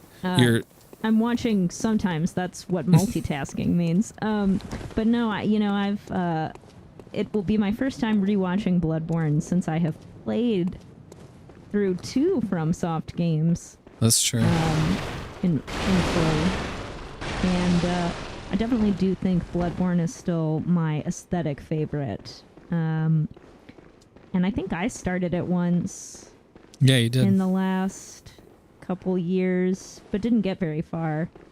And I would be so much better at it now. So, yeah. In true Professor Dum Dum fashion, I feel like my brain is gonna soak up some of the extensive playthrough. I'm first of all, that was not my intention. I wasn't trying to jump down towards rats. That wasn't. Oh, and they're very aggressive. I'm in their home. I understand. I really can only appreciate how good you've gotten at Fromsoft games in such a short amount of time, which really is just short amount of time. It's been very short comparatively, yeah. In the 9 years that we've known each other. Yeah, but you weren't like solidly playing these games that whole time. You were just unfortunately subject to staring. I was the original. I was tuning into every Professor Dum Dum stream before there were streams. Yeah, you were. It's like that scene in Clockwork Orange where they just got your eyelids peeled back. Yeah. And forced to watch the show. Yeah, eyelids peeled back with love. Oh, that's sweet and disturbing. I think fascists would say the same thing. You know what I mean? So I'm not trying to force you. Well, anyways, I'm unintentionally forcing you to do this. Come on, rat. And I've been very impressed at how much better you've gotten at these games because they're not easy. But I do think that it feels like you turned a corner at some point when you were playing it. I see a lot of there's a lot of YouTube videos and channels that are in this sort of like, I made my girlfriend play X game or whatever. Yeah. And it's usually like an experiment, like an over-gendered, but like experiment about, hey, I love this thing and I force my partner to absorb it whether they like it or not. And they're kind of funny, they're like amusing. But I'm so annoying to live with really about the things that I like that it's so far beyond an experiment. This is, I mean, I'm not going to speak for you like I just was. But my point is that it's like, how do you escape it? I'm lost again. And I am impressed that you've just through osmosis, through sheer osmosis, sheer volume of time and osmosis. Yeah. Absorbed an awful lot about this game. So this is the way I went last time. Was there another direction? I can believe because how would anyone know that I existed, but I can't believe that there aren't any just like piece of shit, nasty Fromsoft stands that are like, "Oh, what are you doing?" Oh Jesus. But that would actually be helpful right now because I'm lost. Because the one thing an asshole like that would provide is they would tell you all exactly the information about it. Which those few of you that are watching, that I really appreciate literally any of this, because I can't personally understand why anyone would watch a stream generally, even though I do it all the time. So you can personally understand but it. I can't understand it when I do it. So someone, joining us, I mean, I you have friends, I have a couple of friends, you know what I mean? But I still appreciate it, you know what I mean? I genuinely appreciate it. But I don't understand But it. we don't have anybody who's like, being a dick. Yeah, no about- one's in here just being like, "Oh, I saw you on Twitch and you're a dumb asshole." I'd be like, "Cool, I am. Tell me where to go." I'll say that to you tomorrow morning if it makes you feel better. Just weave it into the that's normal how I'll morning greet you in the routine. morning. I'll be like, "Hey, I saw you on Twitch last night. You're You're a, a dumb asshole." and you were a dumb asshole. Like, I mean, generally, that's how I would describe it. You found someone new. Yeah, and they didn't care about me, so that's fine. Okay, hold on. Oh, but see, this is where I went last time to unlock that gate, but now that wasn't the right way. But now I know that. And see, I I love a good remembered slide because down the ladder, though. I do too. Oh, the slide animation, the speed at which you can go down ladders. Can we get a blood check in? What's our costume looking like? Are we covered in blood? I'm Yeah. pretty drenched, yeah. Yeah. You do accumulate blood in this game by killing things, which, again, seems like just a minor aesthetic choice. It is a dope aesthetic choice to be just drenched in blood by the end of it. But even that has a narrative reason that, you stick around for hours and hours, maybe you will get to find out why.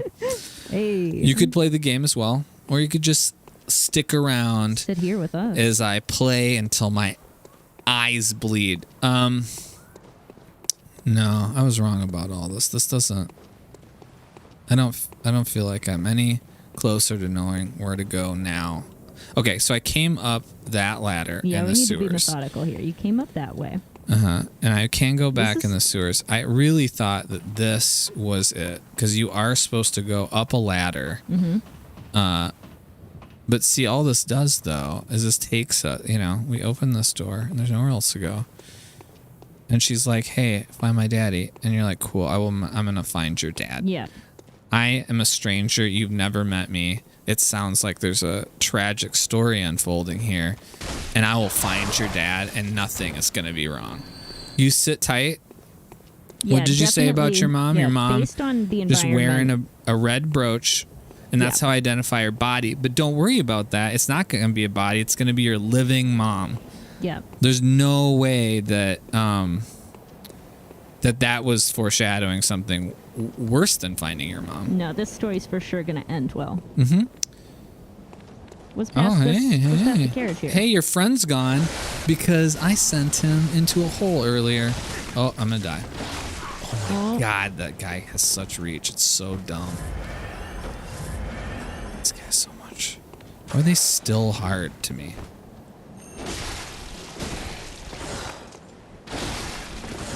Put you right in your doggy face.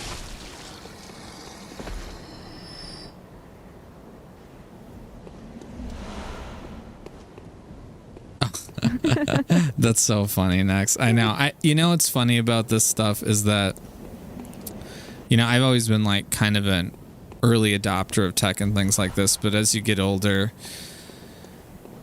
the way technologies are interacted with change so fast. And I feel like I even remember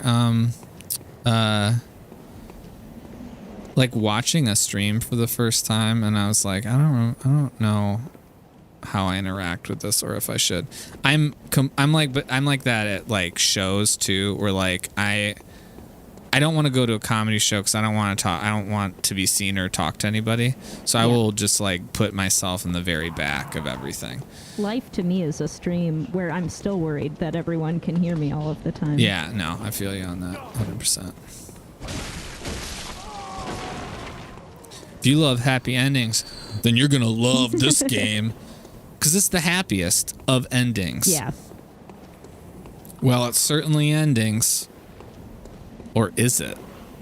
Is actually a legitimate question to ask about the same. Hey, look at him down there. Yeah, Trapped really got now. him stuck. Yeah. Glitching out a little bit.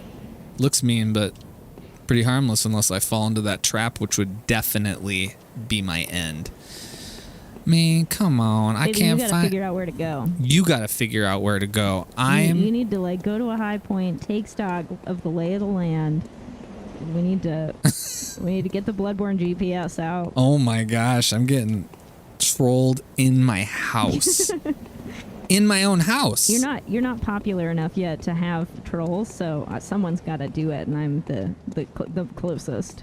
Well, you have Emotionally earned and it in terms of pure physical proximity. Yeah, that's true, and you've definitely earned it. You have every right to. Oh. All right, we're on to something here. Yeah, what's that? It's another way down to the sewer, it looks to me. But that every new right? corner. Now, I mean, it's like, this is what I mean about this game. You think everywhere you get to is like, oh, I'm going the right way. And it's like, no, you're going a way. You're going a way that might just go to your death or a mediocre item. But this is promising-ish, you know. I also might have been here already. No, it seems new. I don't know. I don't like these guys at all. Fuck you. Come on. Bullshit. So there I did parry him, and I could have done a visceral, but he also hit me at the same time, which is a pile of bullshit. A pile of bullshit. Which is a pile of bullshit. Yanita said to use the Contra code. Wow. Well, I am old enough to know that code entirely by heart. How does Yanita know that code? I think Yanita knows of the code. I don't know that she knows the code. So...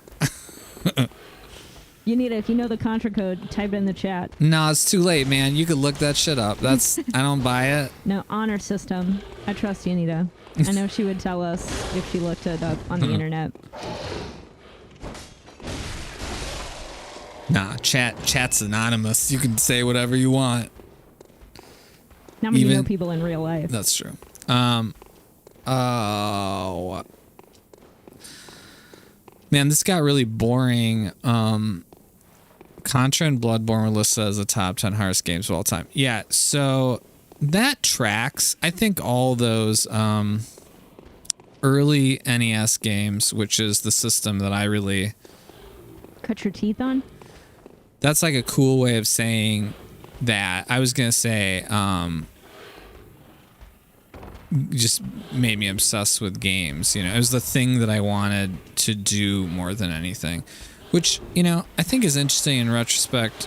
I haven't really talked to many people about this. It sounds like I'm gonna admit some big secret. I got a new outfit, when really all I care about is a new outfit. Oh my god! Oh my god! You son of a bitch! That's the first one. Oh man! First death. Boo! I don't know what I was saying because I'm so distracted by that cheap death that I just experienced. We were talking about the NES. It turns out Yanita does know the Contra code, and she said she didn't even need to look it up. I mean, that's not the Contra code, though. The Contra code's so much longer. Maybe the chat didn't include it all. I don't know. Speaking frankly, I don't know the Contra code up, or up, even what it refers down, to. down, left, right, BA, start. Is that Contra code? Oh my god. Yeah, that's right. Anyone who grew up with the NES, though, I mean, that's just... Why did I start there? What? Oh God, you son of a bitch! Where am I? And where are my echoes? What is? I'm You need to angry. go find your echoes. So this is because I haven't died much in this game, which is, again, still sort of a surprise to me. Who's chasing me? Who wants some? Everybody's chasing me here. Whoever. Look, I'm not gonna get careless, but it's time to go a little. Let's go. Yeah. Let's mess it up. Let's kick it into high gear. Instead of kicking it and staying in low gear, I'm gonna kick it up a gear or two, We're gonna but kick not it into too many gears. Middle gear. Just like a safe gear, not like up a hill gear. That was the wrong button I pushed, and that's okay. Oh yeah. Oh, No. you got another one coming in here. Oh God. It's time to run up the stairs. I've played more games because of the pandemic than I had in a while. Which that is such a. I'm gonna die back here. This is the death. Oh, no. I'm gonna lose. Oh my God. Say bye-bye to those echoes. You lost them. Oh, I lost so many. I was playing risky. So that's getting caught on the environment like I was talking about early. God damn, that sucks when that happens. But I lost all those blood echoes, and I had like a few levels in there that I just tossed out the window like trash. And that's the risk of Bloodborne. Another code I remember from the NES, because I did it so many times, was the code to Mike Tyson's Punch Out. Yeah, what's that one? That one's 007-373-5963. What does it get you? You get to fight Mike Tyson immediately. Oh, that's the code to fight Mike Tyson. Yeah, Mike it has one of Tyson's those. Punch-Out. I can play as risky as necessary, but I really don't know where it is I'm going still. That's still a thing that is true. What are you still chasing me for? Oh, shit. Nope. Gotta nope out. Got a nope right out of that. Gotta nope right. Why are you guys still chasing me? You're way too overzealous about this situation. No, this is not. You're not supposed to be here. This is I'm in a different area with different enemies where they don't care about things I did in the past. That 90s R&B Deborah Cox song. How did you get here? Nobody's supposed to be here. I don't know that song, but man. it sounds like some good 90s trash. It's so good. Is it actually good, or is it not actually good? I mean, art is subjective. And so, I don't know how to answer that question. I'm just sort of... Let's get over here and let me grab your guts out through your belly button. And that's a horrible thing to say to anything, even a beast. But this game has driven me to it. I'm going to drop a link to this 90s song in the chat for anyone who hasn't experienced it. Oh my God. There you go, everybody. It's a ballad.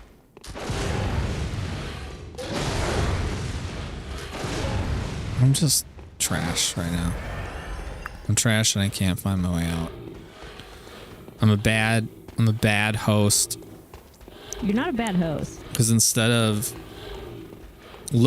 being prepared and looking things up, I'm wandering around like an idiot, and I'm climbing up ladders at a pretty measured I think this is really what people pace. want to see, though. I think the internet has become too overly groomed, and I think people want to see some real hairy authenticity here. And I don't mean any of this as euphemisms that could be taken any awkward way. So I think the fact that you're showing up, you're struggling, is very indicative of what most people experience.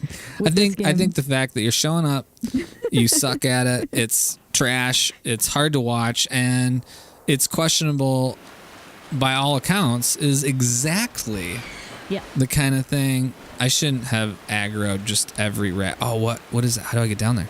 Oh, everyone's such a dick. Oh, this is a terrible place. Nope. Gotta get out. Nope. Oh, again. Okay, I think this is where I go. I think we did find a new area at least.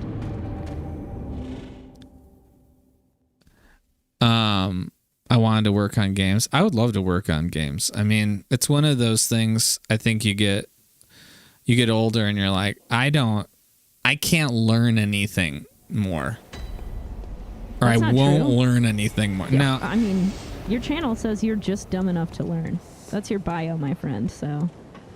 and that's a lie because I'm plenty dumb enough to learn. You know what I mean? I'm more. The just dumb enough part is the lie. You're saying. Yeah. Oh Got yeah, it. I'm fully Dumb enough to yeah, learn. you dick. I'm fully capable of dumbing myself all the way to learning at least a little bit, you know, just by sheer stupidity. Again, I think I'm going the right way. Yeah, I am. Yeah. This fucking place. I can't believe I got lost so early in this game. You know how much harder this gets in terms of exploration? You'll get back into Maybe it. although maybe this is actually more difficult than I remember to get to the first. I mean, that's me patting myself on the back here, but.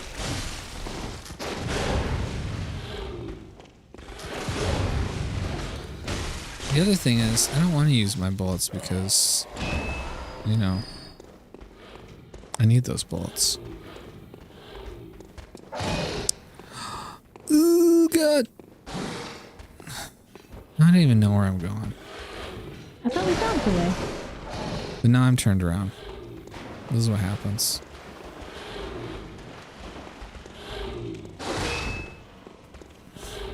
Oh, man. Maybe I want to do this. Is this guy going to go all the way? Ugh, this guy? What are you doing? Oh my God, he's coming down the ladder after you. That's pretty funny, though, that it let me just...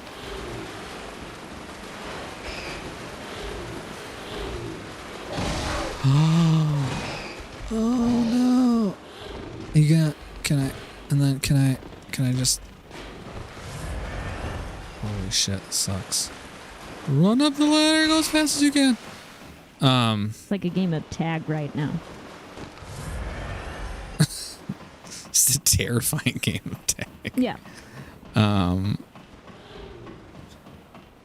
This looks promising. I don't know. I don't remember climbing up a ladder this long until just now. Is that good? So many crows. Oh man, I'm gonna lose my mind. Is what's gonna happen. I shouldn't have to look it up. Some jerk, know-it-all troll show up and be like, "You're dumb. Here's where to go," and I'll be like, "You're dumb, but thank you." That's really why, because this is the dead ass end right here. It's a dead crow end, and this is where I came from. Do you have somewhere in mind that you're trying to get to? Literally moving forward in any way, which is like, in other words, I keep doubling. Here's the downside to everything being interconnected. If you don't find the offshoot to go the right way, you will just end up exactly where you were previously. You know what I mean? And sometimes I think, even with games that you really have familiarity with, she's going to be like, "Why did you find my dad yet? Or did you get lost?" My mum wears a Yeah, I know. And please. Please, you can do it. Just go this direction. Why can't someone could help me? Do you want me to be the? Like, do you if want me you- to try to be the know-it-all? No, Do you I want me mean, to perform that role for you? I know this is the way, roughly. And it's real close. That's why I'm feeling really stupid, because I don't even think I'm far away from where it is. Because that shortcut is there to get you to this boss quicker, basically. You're trying to get to the boss. Yeah, the next boss. I mean, You know, I said this game is about exploring and investigating, which but is, of you're course... tired of exploring and investigating. No, not at all. No, I'm saying, but ultimately your guideposts are huge ass bosses. So, if you can't find the next boss, then you know you're not making a ton of progress, or at least like you're missing areas you can go. So you can go up this. Oh, Sky, why are you following me? I'm not interested in you or what you have to say. Did you already upgrade your shit yet? Yeah, once. Okay.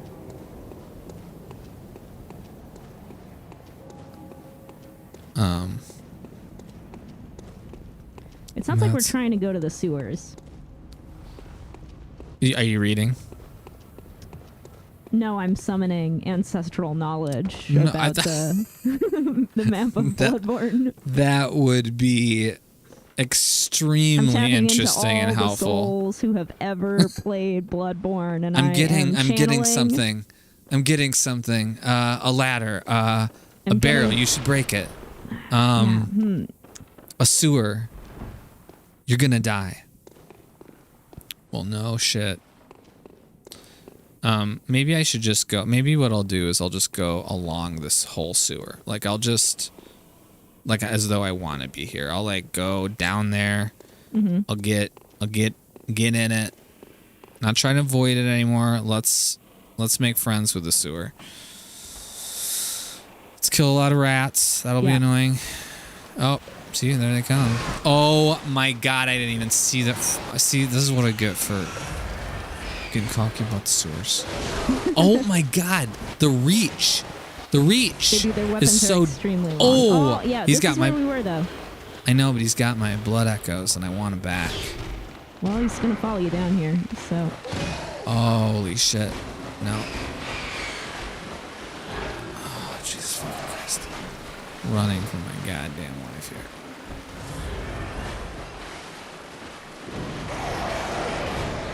No. Rats. Oh, rats. You're gonna have to kill some of them eventually. I know. Oh my god. Oh. Run for your life. I just needed to reposition how I was approaching all of this.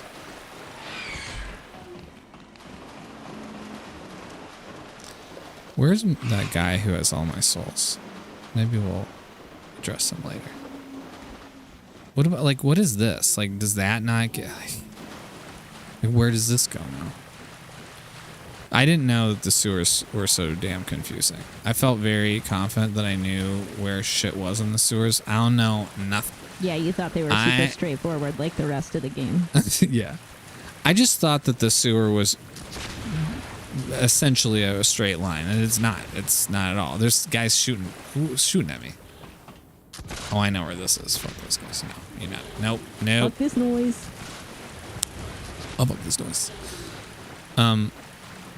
So you go here, sure. And then there's this. Someone died and fell and gave me some goodies. See, this ladder feels like it should be where I'm going. It's such a long ladder. It's humorously long. It is, yeah. And to go up a ladder that long and then feel like, I mean that, okay. So to me, all right, so now I'm thinking through this. It's got to be down here because that's the shortcut for the beginning.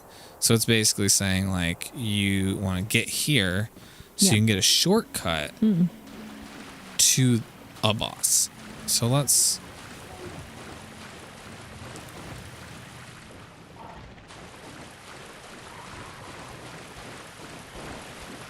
Not this time, asshole.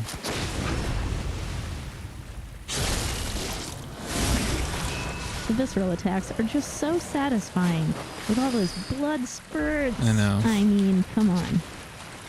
They really are satisfying, and they make you feel like you've earned something by... This is what I was talking about earlier with the aggressiveness of this game, like how you have to be aggressive during the game, is that it does make being aggressive so dope when you pull it off, because you really feel like you've earned something. This is still not the right way. This is back where we came to. This is the fucking... Oh my god. Holy shit, what a wash. I'm gonna find my way out of here. Where did that guy with all your souls go? He's up somewhere up in the top part of the sewer, and I'm not gonna give him the satisfaction. Where does this go? This is interesting. Didn't we just go up this ladder? Is this the really, really tall one? No, that's the really tall one, you're right. I mean, this area of the sewer is pure hell on earth, so maybe I should venture forward here and see what happens. It is a little like the New York subway. A little cleaner, but basically the same. Yeah. It's cooler down here, though. You know? It feels cooler in this subway. What about this ladder? What is this ladder? You just refuse to stay in the sewer, huh? Well, I just remember that the boss is up a ladder. Holy shit, everybody. Oh my god. Holy damn shit. We did it. And we unlocked Oh my god, we the made it. elevator, baby. I've never been so happy to see an elevator. So this elevator is a very quick route to the beginning where I can run right by these dudes. This was closed before. The way their shortcuts work is you have to approach them from the other side of the shortcut and then open them. So now I have opened this. I have access to this elevator now. And this right here is where the next boss is. Well, after this bridge where there's a huge mob waiting for me. Yep.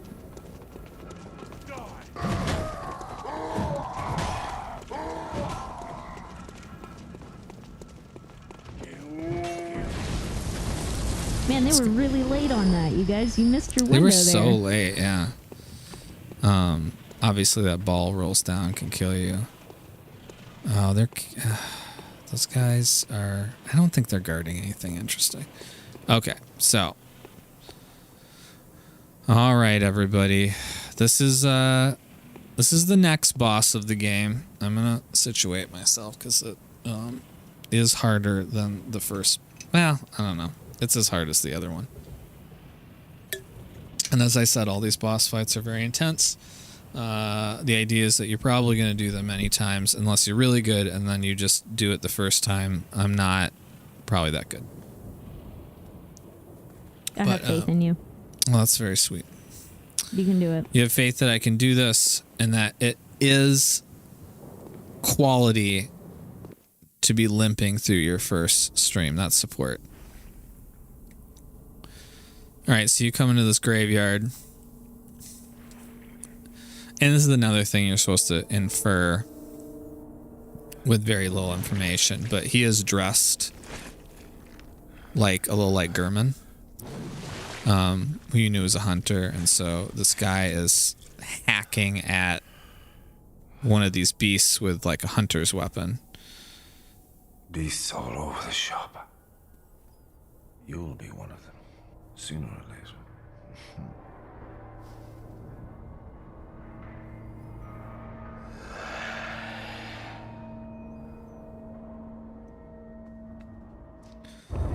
And that's your introduction. Oh, that was a terrible angle.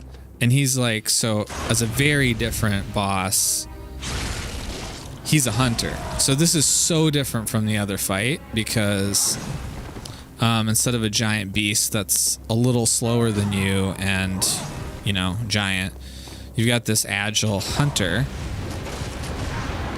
who can shoot a gun and uses a weapon.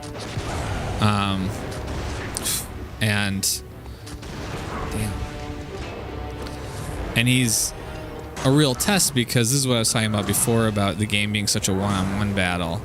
This guy basically has the same kind of abilities you have. He can even parry you, meaning with his gun. So if you start trying to attack him,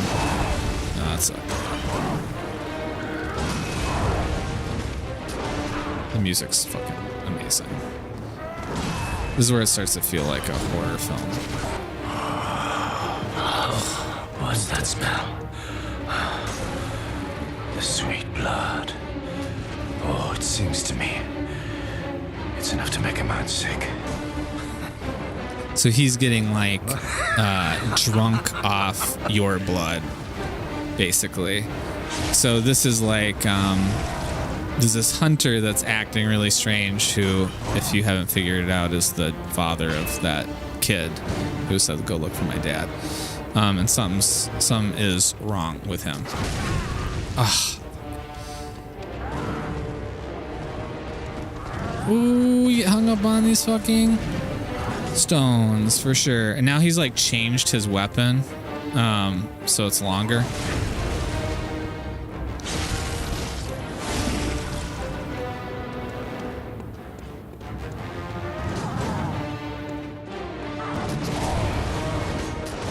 Oh shit.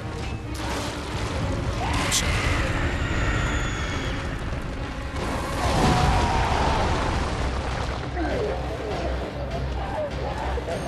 So I played that music box.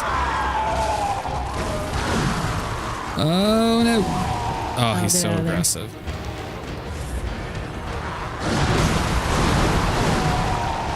Oh.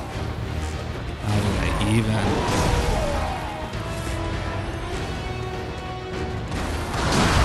Oh, fuck you. Oh my god. He really teaches you to fucking... Oh. Oh my goodness gracious. I thought I was gonna get him the first time. You got so close. I know. I was doing really well. Nex applauded you in the chat, and I feel similarly. I appreciate it. Applause. It was a valiant first attempt. It was a valiant first attempt. You were in the zone there for a little while. Yeah, the music box, it didn't do a lot. We're gonna try it again. I think you can do it on the second try here. But see, now this is where it gets crazy. I have 7 blood vials, and you can hold 20 of them, 20 healing items. So what happens is, and this is the part that everyone gets to, and they get so irritated with this game, is that like I only have as many healing items as I've accumulated. So you have to literally grind healing items. So what we'll do, especially for this first chat tonight, is this first stream tonight, is like, I'm not going to make people watch me farm blood vials. I mean, we can chat during it a little bit, but I'm going to try to kill this boss with what I've got right now. We're just going to go try. And if I have to farm healing items, you kind of need them for the fight, like to heal. So I'm going to try it with what I got. I got 7, which means I got to just be near perfect. You got to get good. The fastest is going to be this one. You do have to remember where the lamps are, though, so you can actually... you liked farming? You know, I don't mind the farming if I'm not playing in front of other people, because I do think that there's something meditative about the farming, just going out. I used to like, if I needed a bunch of blood vials, I would have this like path that I would find, and I would see how efficient I could just like get as many blood vials as I could in the shortest amount of time. And there is something kind of satisfying about that. But then the stubborn part of me really, really wants to see if I can just like never use blood vials. I don't know what that says about me. It's totally unnecessary masochism for me to try to beat bosses without healing hardly. I have this thing in games where like I just refuse to use the items ever. Like, you I have all these useful items that you could totally use. You should use. They're like, use these. No. And I'm like, no. Because like why would you use monk. that? You're like, I have no worldly possessions. Yeah. I must do this only through sheer force of mental willpower. Mm-hmm. Yeah. Also, to get super meta, one of my first interactions with Bloodborne was you farming out your farming to me. I remember one night when you were at rehearsal and you were like, just go to this one location. You can trap these guys at this doorway. You just have to whack them, run back to the lamp, respawn it, and do that as many times as you want to. And to John's point, it was very enjoyable to just sit there and do the same methodical thing over and over again, knowing that I was helping you get a babillion blood vials. And, or whatever it was. Oh, fuck you. Are you fucking kidding me? Oh, and I don't have any blood vials, you dicks. That is bullshit. That is a bunch of bullshit. So now I have to use blood vials because I wasn't careful enough. There. Cool. That's really great. That really is awesome for me. Okay, so the nightmare fog. It's a when you die, there's fog. Dark Souls, there's always fog, so there's no marker there. Like when you come upon a boss arena, it's like fog gate. You know there's a boss here. In Bloodborne, you come upon it organically, and you're like, oh shit, that's a boss. And then when you come back after you know you've died and you're a sucker, then they give you this thing that's like, are you sure? Like, are you sure you want to fight? Before you go into the fog gate, never mind.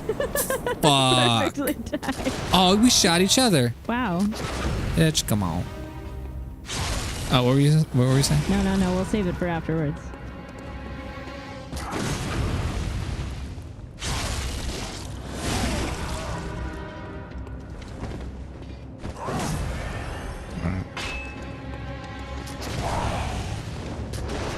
I hate getting caught by the fucking corner of the dumb gun.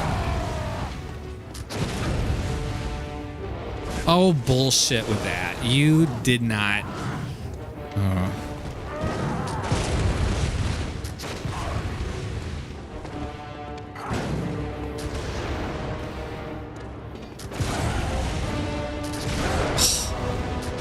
Stop spamming me with the gun. He said as he spammed with the gun. Ah.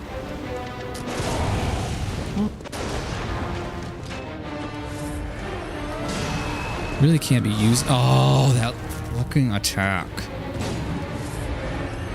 He really makes me feel terrible. Like I should be better at this than this.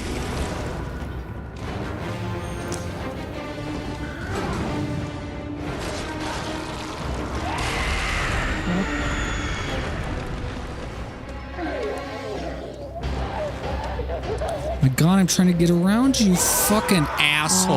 Oh my God, that's bullshit. No, that's not good.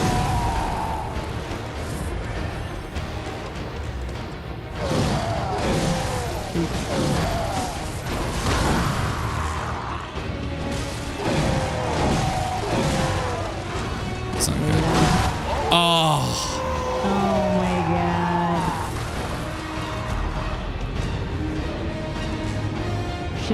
Should we try it on the 2? Do I have 2 blood vials left? I think you have 2 blood vials left. Oh, man. Yeah. Yeah, you know, I have the combos down until I don't. I mean, so he's a hunter, so he attacks like you, right? So if you can catch him with your gun while he's doing one of his attacks, then you can do a visceral attack, which really fucks him up real good. But when he turns into a beast, which is such a great second phase of a boss, there's a lot of games that do like boss phases now, which is like sometimes good, sometimes bad. The boss phases in this particular game are just like chef's kiss good.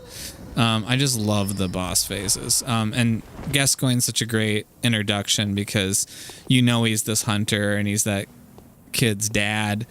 And then in front of you, because you fight him and you both get blood all over you, which you find out later is like literally hunters get drunk off the blood because everyone's imbibing this like crazy blood that you don't understand where it came from. You know the healing church is supplying it, but like you don't know what it is. And people get like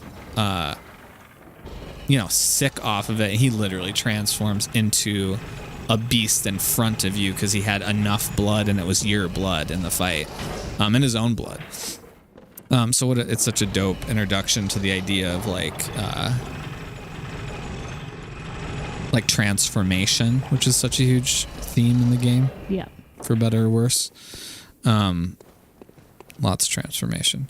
So last time I lost a fucking Bloodborne. Oh man, I don't even have enough like bullets. You have to farm your bullets too. How do you even fight this guy without bullets? Elden Ring. I thought Elden Ring was great. I can't believe you caught me. I'm so annoyed. I'm so annoyed right now. Yeah, we had a good time playing Elden Ring. Yeah. We did do, well, I won't speak for Matthew. I did most of the game co-op with Matthew and another friend of ours, Soren. And it was a great co-op game. Yeah. So I would actually recommend, if you haven't done a co-op, find some people to co-op man. with, because it is it's a blast. great time to play it that way. Yeah, it really is super Did it fun. win Game of the Year? Yeah. It did. Yeah. What was it in competition with? God of War. Yeah, I guess I Was can't the really big speak one. to whether it deserved Game of the Year, because you haven't even played God of War Ragnarok yet, so... Nugget is snoring so loud right now. I'm at the Can fog we get a gate. Nugget cam? Let's get the Check in. Nugget This is what I was trying to get.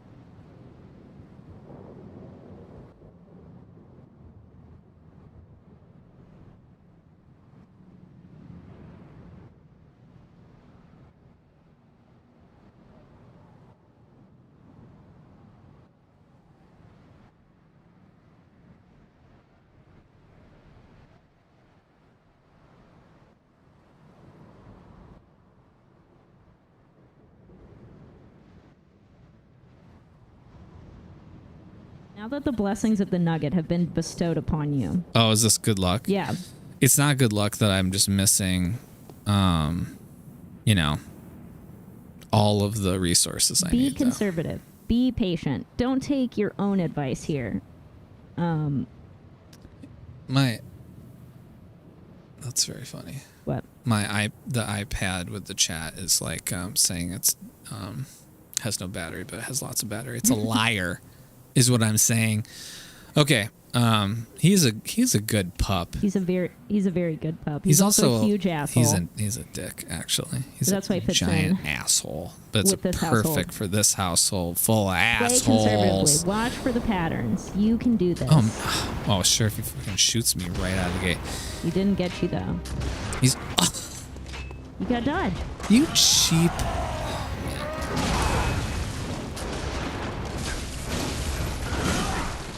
This is not going well. I'm running out of bullets. He's shooting his gun so much.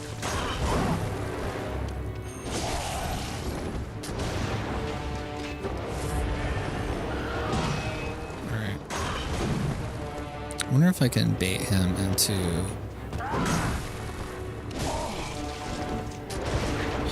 The gun. The gun. I'm just like I'm doing it traditional. I don't know why it's traditional to do it this way, but if he shoots me with his fucking gun, He's gonna shoot you with that fucking gun. yeah, that's what he's gonna do. All right, we're like halfway there. Come on, let's go.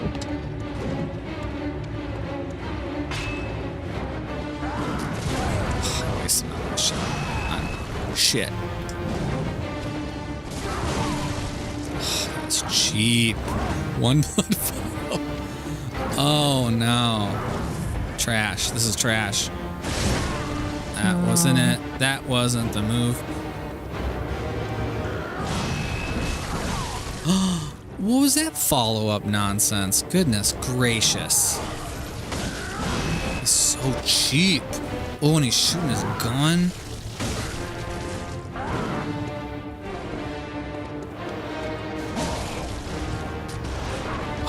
If he kills me with the gun, I'll be so fucking pissed off.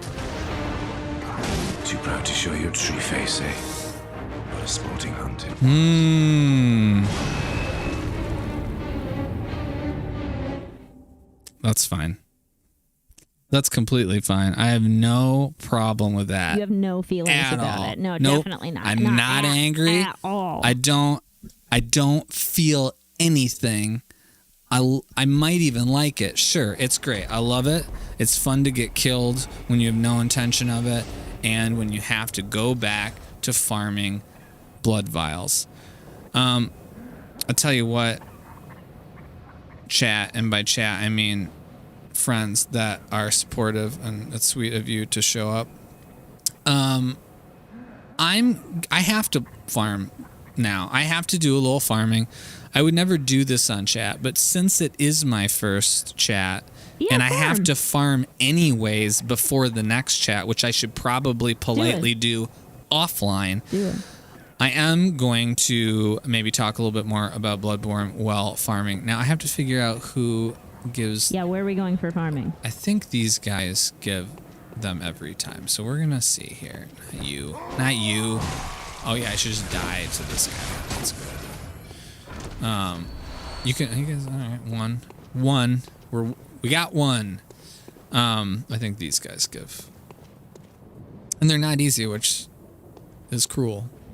And they're very hard to separate, which is all I'm really trying to do. Come here. Yeah.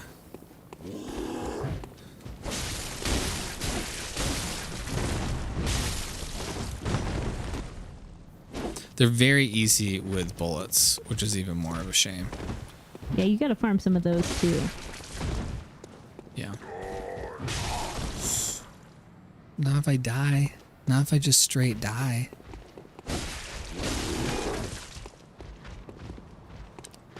I feel like this guy's just really in the... Oh, I died! I died again!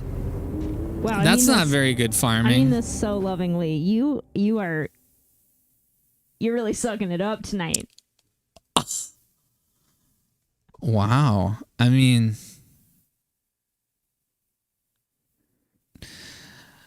Yeah, this is a good Are there question. any areas where you're like, fuck that, I'm doing it this way because it's funner? He kind of does that with the... I'll speak from a slightly more objective perspective. He kind of does that with the whole game. Oh, because yeah. as discussed, there are an abundance of items in this game that can help you do all sorts of different things. Yeah. And Matthew is very much so, I stick by my original, the way I coined it earlier, an ascetic monk type player. He's like, sure, I have all of that, and I could use it, but I could also not suffer, use as is the lot in life of a Bloodborne hunter. Yeah.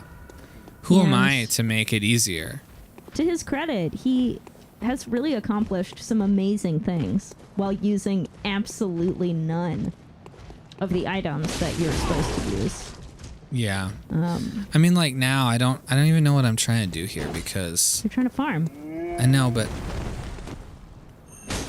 there we go. And you're trying to remember how to play this game so that when you that's true. When you go toe to toe with Father Gascoigne next time, yeah, you know what you're doing. You got your charge attack going now. Oh yeah. It's Charge Attack City now. Charge Attack City, USA. Which is a silly place. Oh, you got me with one of those. It's okay. No. Not. Two blood vials. Holy shit, it's gonna take years. And who's gonna give me bullets? Really what I need to do, I guess I can go back to the little messengers in the Hunter's Dream and buy some bullets from them. So I'm not going to be upgrading. Can I just hit the lamp in their back? Or do I have to... Oh, God. Do you really have to go all the way back to the Hunter's Dream just I think you do. to farm? I think you do. Man, so I'm sitting here trying to extol the virtues of one of the greatest games of all time, and but you're just shitting all over it. But You're like, there this are is the things worst game that ever. are dumb as shit about this game. Having to go back to the Hunter's Dream just to... I mean, I have enough money to buy 2 bullets. which I think tells you everything. You're supposed to go into that fight. This is not like a listen, if you're like a speedrunner or some amazing person, sure, you can go into any fight with whatever the hell you want. But most people, it's like, I'm not going into this fight with the boss until I have 20 blood vials and 20 bullets. And I just got two bullets.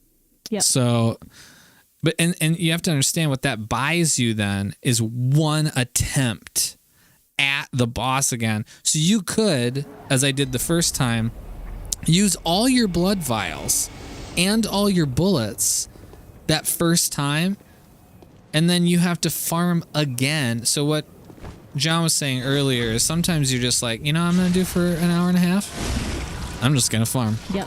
So that the next time I fight the boss, I can fight them many, many times in a row and get into a rhythm. Yeah. Because that's one of the cruelest things about this game that is not true of Dark Souls, and it's not true of Elden Ring, which is that you always get your heals Sekiro? back. It's not true of Sekiro either, right?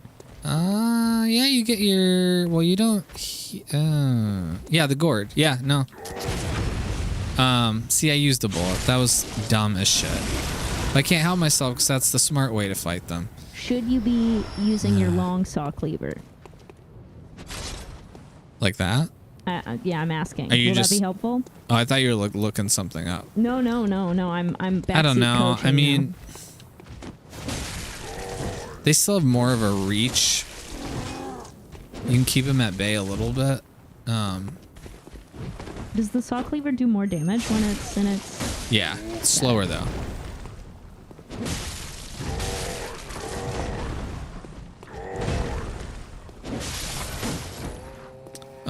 It does more damage. It's a different moveset. Hey, 4 blood vials That's, that time. you know, we're in business. We're in shitty business. Yeah, we're in back to... We're in like a business that's failing. A failing business. Yeah, like we're in we're nearing bankruptcy on our business. Oh, going back to the Hunter's Dream. Okay. For those of you that are subjecting yourself to this still, instead of trashing it, let me say this about it. So, despite this fucking annoying farming loop that you have to do, I mean, anyone who's played like RPGs of any kind, this is not unfamiliar. You like, you know, have to farm. I mean, some of the earliest RPGs that I used to play when I was a kid, like the original Final Fantasy and stuff like that, the farming. Oh man, the farming that you would do to level up was trash. It was trash. This is pretty fun farming, but it is farming. And this is one of those things that I always talk about this with video games. I love a very distinctly Japanese video game. And what I mean by that is that there are some like sort of cultural markers of how they're designed and put together from their like RPG and JRPG history that are like pretty hard and I think the West would, like, Western ideals look at them as slow or like not like they don't move in the plot fast enough or whatever, but like a Persona or something like that, I find the rhythms of the farming sort of meditative. And so I actually really like those sort of constructs of distinctly Japanese games. And this game was made by, you know, Fromsoft, which is a Japanese company, in conjunction with Sony Japan. And I just think it just doesn't have any Western conveniences at all. Like, it feels like a game from 1984. Best original Final Fantasy. Oof. Everybody says 4 and 6 from the Super Nintendo era, and they're amazing. What great stories. I played I beat the original when I was a kid, essentially. Oh my god, these fucking assholes. I can't, like, die to this guy, you know? I can't let it happen. I guess I could just pick up my echoes. And the first one's super, you know, there's a few games of that ilk at that time. Dragon Warrior and things like that. They're the first like games that came over, RPGs that came over to a Western audience from Japan, which had such a fuck you fucking piece of shit.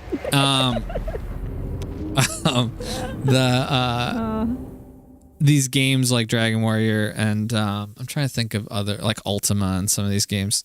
I think maybe Ultima might not have been Japanese, but there were so many Japanese RPGs that were made for the Famicom, which is the Japanese Nintendo, that Final Fantasy, the first one. What is the story behind it? Like they named it Final Fantasy because the team thought that it was going to be their last game at Square. But that game, for some reason caught on with a Western audience, and it's very methodical and one could argue boring at times. But I have such nostalgia for it. I would not call it the best, but man, I have intense nostalgia for it. But the one that I fell in love with though was 7. I mean, just love it. Like, probably doesn't hold up quite the same anymore. Almost undoubtedly so. And the remake, which I am reluctant to finish, even though I'm like right near the end. The reason I've been reluctant to finish is the thing I loved about the original game. The original Final Fantasy VII game was I loved the tempo of the plot. Like, I have such fond memories of the way you move through the plot of Final Fantasy VII and like the 3 discs that it came on in the original PlayStation, and how it reminds me of The Last of Us a little bit, and why the HBO show I think is so effective is because it actually moves through plot really fast. And Final Fantasy VII, the original, blows through the plot, where almost like the plot is not the important part. It's the characters and their development. So 7 is just, it'll probably be my favorite. Yeah, just because I find it to be,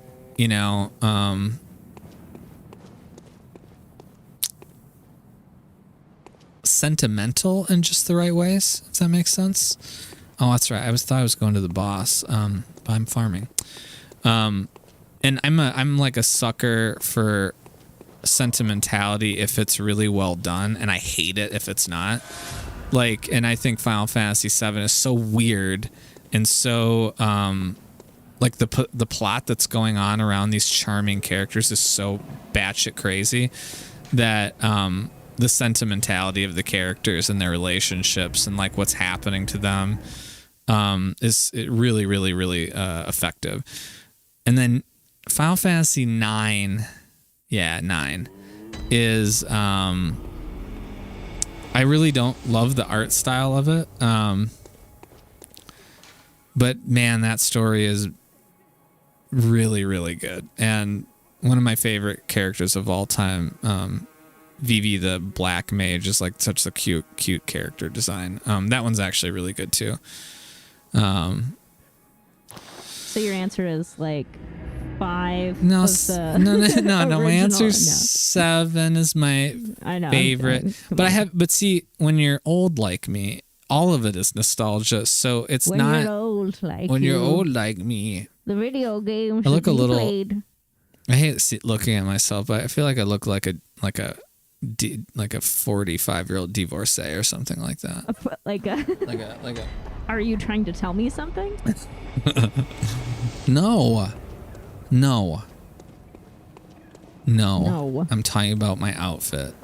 What a way to divorce somebody, to dress yourself up like a 45-year-old divorcee and get them on a public stream and be like, I hate looking at myself, but I feel like I kind of look like a 45-year-old divorcee tonight because I'm serving you with divorce papers. Am one soon. 4 is so good. I think they're gonna remake 4 and 6 probably eventually. I love a plot like that can. What? Who the fuck do you? No, sir. That is not legitimate. Oh no. Oh, I didn't see him. He's pretty sneaky for this fucking his heft and his, he's got stones for hands. Yeah, but he's nimble for on his him feet, to it turns sneak out. around, Yep. hauling around masonry, like mason bricks, like whole cinder blocks hands. Gotta give him some credit. I really need those blood echoes back though. Bloodborne, you would say, is one of your all-time favorite video games. Like favorite video games of all time. Man, this start to this ill-prepared start to a playthrough probably doesn't really show it off because I was really getting into the plot and stuff, and now it's just fucking trash farming. But yeah, this game, the plot that shows up in this game is so unbelievable. What is the... You guys are out of control today. Sure, I'm not playing well, but give me a break. Yeah, man. Well, I also really feel like if you're not backstabbing them or shooting them, they're still like, I'm still so weak. Man, I feel like I should be better at this than this. But I'm also not using any blood echoes or blood files because I'm trying to farm them. So why would I do that? Oh, gotcha. Yeah, there we go. I need to start playing more aggressive. I need to be better at this. All right. Right up the butt.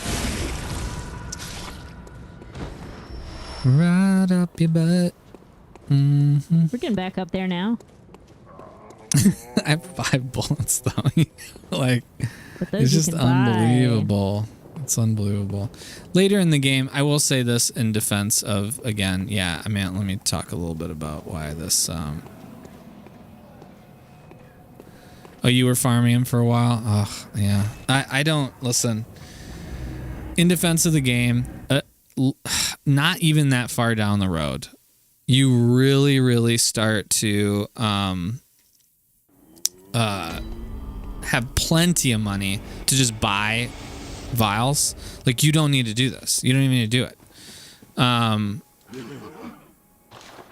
And really, I mean, you just want as many goddamn Quicksilver bullets as you possibly can have. You want a glut of those bullets.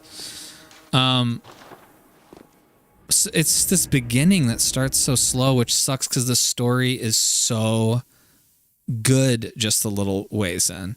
And I really think that I'm accidentally proving why this game has, a low play rate compared to a Bloodborne or even Dark Souls is because A, it was exclusive to PlayStation, which didn't help, but B, I think this is, I guess, all their games, but the cost of entry, the commitment level just to get the story rolling is very high, unless you're really good. Fromsoft games make you prove to them that you want to play them. Mm-hmm. Yeah. As someone who is relatively new to the series, it's not a... This is the, what some people might call gatekeeping of it. It's absolutely. You are going to have to stick out. All of the beginnings are hard because you are very weak and the world is very nasty. And that is the point of the game. Yeah. And if you don't jive with that, and if you can't find a way to get past that and to make peace with it, essentially. I think I should be dodging the other way around these guys, and I just realized that, and I'm dumb. Unless I just whiff like that. I could also just whiff. What do you want?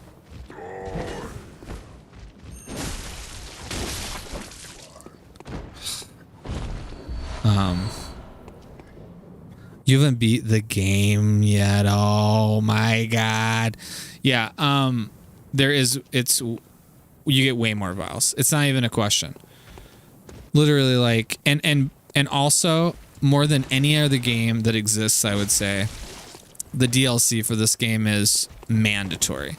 It actually completes the story completely. It's so damn good, and it's even harder. It's hard as nails. But finishing this game, and some people would probably say that the ending is whatever, like, you know, there's not some big cinematic ending, but the ending's so dope, and it's so cool, and it's so worth all the effort the whole time. Yeah, you should definitely finish it, because it really rewards you. And I guess my larger point about this playthrough, the start to it being emblematic of some of the challenge with this game is, I think this game is excellently paced plot-wise, literally after this very first section, because yeah, it's like, it's very unforgiving about how good you have to be to proceed. And I know some people, I don't know, I'm sure there's some people that don't find this game as hard, but I think even those people are sort of talking about the eventually, like what you earn. A little like Sekiro. Sekiro's hard as shit when you start, but then you feel like you're so good at it by the end. Whereas, like, I kind of feel like Dark Souls. I love Dark Souls. You can kind of cheese your way almost through the whole game without even using like bad cheese strats. Like, you can just, there's like builds you can do. It's a little like Elden Ring that way. You know, if you get like those bloody katanas in Elden Ring, I mean, geez, like, it's not that hard. You know what I mean? There's an entry point that you have to hit, certainly with it. That's not like you're a fucking jerk. Don't go too far back. I'm already worried I aggroed him, and I did. Go back. Go about your business. Go about your business. But no. Who do you think you are? I'm gonna go back. See? I'm not interested. I'm lying. I'm coming back.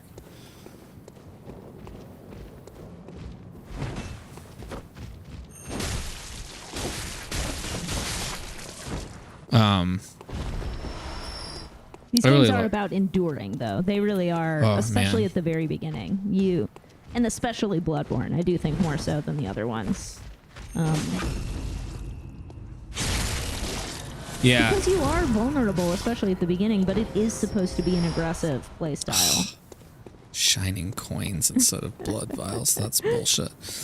Yeah, and I think, you know, I've defended this game to people who have quit it or just not finished it many a time. Oh, yeah. Well, first of all, I'm one of the many stories where I just played it up until, oh, man. I don't even think here. And I just quit because I was like, this is fucking masochism. I don't understand it. Where's the doll? She sometimes moves. There's little stories that go on in here. I'm not going to go find her because I'm farming, but this game, I don't know, more than any of them, I'm not like amazing at these games, but I beat all of them. I platinumed this game. Like I'm pretty experienced with them. This game, every time it kind of, I don't know, it takes me a while to tune in. But this and Sekiro, once you tune in, it's funny actually me not playing this for so long this time because I feel like I can always jump into Bloodborne, but this has been a while and it's pace and, you know, I'm used to that 60 frames a second now, and which definitely helps with reaction. I feel like this game you have to know exactly what's going on all the time because the bad frame pacing and everything that goes on with this old build of this game that's never been fucking updated. You got to be on point all the time, and I think it's a little bit cruel that way.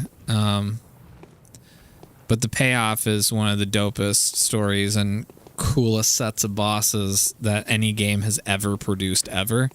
So that's always how I feel about it, is that I'm like, I wanna do it even though it's stupid.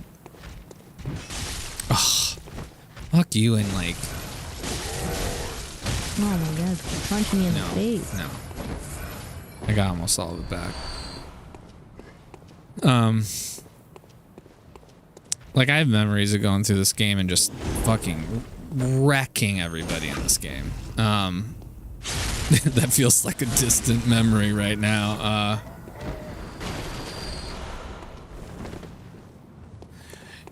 The thing they do, even for a game this old, that feels like Elden Ring or Dark Souls 3 or Sekiro, those 4 games, the tempo of the game, really like Bloodborne's the first of the 4 where the tempo kicked up, and man, it feels so good. It feels so fluid, you know? Yeah, Elden Ring, I haven't platinumed that yet, mostly because I've been just doing the co-op instead of like trying to get every little thing. I'm very excited about the DLC though, because I'm sure it's going to be great. But yeah, Bloodborne is like, I think the reason it has such a legion of obsessed fans about it is because this will seem like a strange comparison. It reminds me a little bit of Twin Peaks that way. Like, it takes a little work to sort of appreciate the obtuse layers going on. But then, even if the picture comes together 60%, that picture, as sort of abstract as it is more satisfying than most pictures when you understand every bit of it. And so this game really, really punishes you at the beginning to illustrate that commitment. But you do start kind of, it's that commitment to like the stupid farming that's getting me a little bit more aggressive again. Like it's making me feel a little bit more in the pocket. Well, and even if I'm not like playing amazing or anything, it feels a little bit like, no, dude, get the fuck out of here. No, dude, you can hack at their dead bodies to get health back too, which is funny. And I talked when I said that, that move where he can hit you with his body like a linebacker and then stuns you before he hits you, like that. Oh god, that's annoying. I do not have much health back.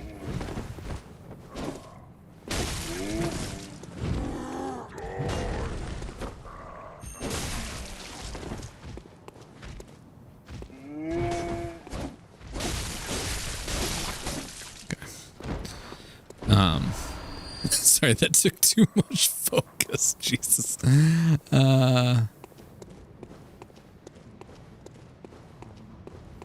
Oh yeah, I saw that Elden Ring mod. What'd you say? No, go ahead. Oh, John was just talking about the Elden Ring mod. I saw that. Like, it sounds really intriguing. Like Kieran was saying, we had a couple people that we've been playing with our friend Soren and doing it the way that it intends, which has been fine. But I wish we would have known about that earlier, because we would have gone through the whole game that way. Yeah, true. I would have done the whole game. Because it's annoying to stop at. All their games are like that. There's all these like weird conditions to play together, and it's like, why can't we just do the whole game together? Because I will say this, Bloodborne, way easier with help. I mean, if that weren't obvious, like, I love man, I wish I actually had time to talk about all of these. Maybe I'm probably going to play through this whole game whether anyone's watching or not, going forward. And some of the item descriptions tell it's such good writing about the item descriptions. Yeah. This guy's hacking up more. I think he says something different now. But the Great Bridge is the only way to the Cathedral Ward. And during the hunt, the bridge is closed. You could try the aqueduct. Oh, he's giving you a hint. So when I couldn't find Gascoigne, he was telling you how to get there. Carnival area south of the Great Bridge. From there, an aqueduct leads to the cathedral ward. Yeah. He's sounding Places pretty sick. normally want to visit, but I don't imagine you have much of a choice, do you? So after I beat the cleric beast, that big beast at the beginning, and I said that bridge was like a closed. It was like a dead end. That would normally go right to Cathedral Ward, where I'm trying to go, which is where the first answers are, where the first clues we've gotten that we should go seek the Cathedral Ward where the church is. It's closed, so you have to go this other way, which is why I was lost in the sewers for, it seemed to be hours. It wasn't hours, but it felt like it. Talk more about the Lovecraftian aspect of Bloodborne, because I think something that hardcore Fromsoft fans truly appreciate about Bloodborne specifically is Lovecraft's world building lines up so well with their gameplay mechanics. And racism and xenophobia aside, we can have another conversation about that.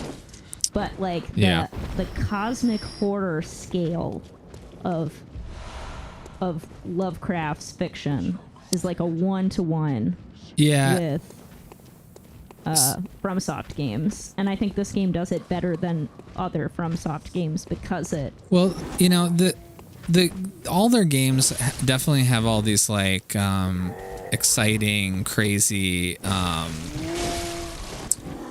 big, grotesque bosses. Like that's sort of a hallmark, right? But yeah, this one is like actually specifically Lovecraftian, right? And yeah, I can be able to fix it. Something happened with it. I can see it there. So I think that it's hard to talk about without giving everything away. Yeah, you just get into a lobby for Elden Ring. I'm interested in this. This game, the other thing that is sort of behind a gate, literally and figuratively, in this game is the scope of the plot, because I think I can talk about this briefly without giving everything away. Not like everyone's sitting in the chat being like, "Oh my god!" Like, don't spoil a game that's been around for a decade. Don't spoil this. Also, if people haven't played this game, I promise you can spoil shit for them. They are not going to remember it if they play it. Yeah, all 7 people. So I really appreciate those of you that stuck around, by the way. In this game, the plot starts like a Victorian horror game, like in a pretty, I would argue, like traditional way. You know what I mean? Like, I don't know what traditional Victorian horror is. You know what I mean? Like vampires and werewolves and shit, as Gabby so succinctly stated. That is, it's almost hilarious to think about for someone that knows what the game is about. I'm not going to spoil it. Don't worry about it. That the Victorian horror plot is like not the plot. Like that's not, it runs so much deeper and so much cooler. And by the way, I'm not spoiling it by saying it's Lovecraftian, because you can find that anywhere about the game. Yeah. So all I'll say is werewolves aren't Lovecraftian, so it goes far beyond werewolves is the point. And I think the game, you have to play so fucking long before you get any of the greater plot line. And I think there was a while where they had like the statistics of who had finished it. This was way at the beginning, back PlayStation exclusive, all that.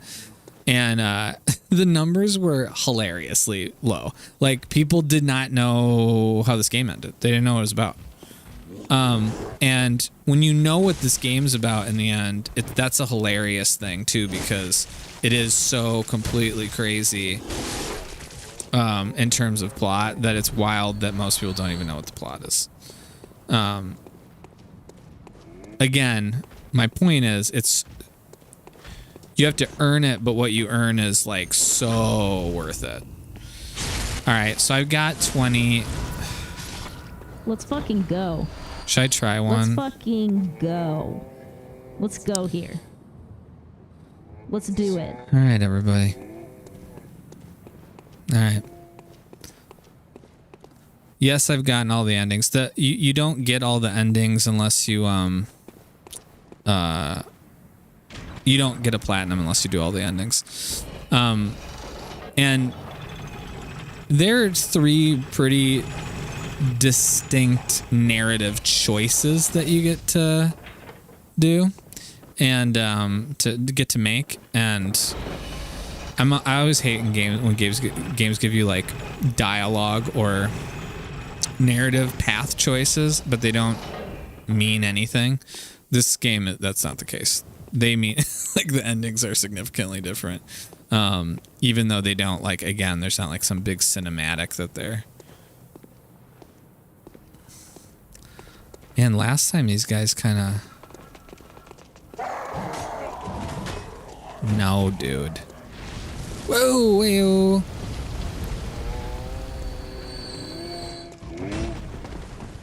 Oh my god, get out of your role and let's go. All right. Like, this boss run doesn't need to be this tricky. No, it you know does what I mean? not, but Like it this, is. like you could just put me right here.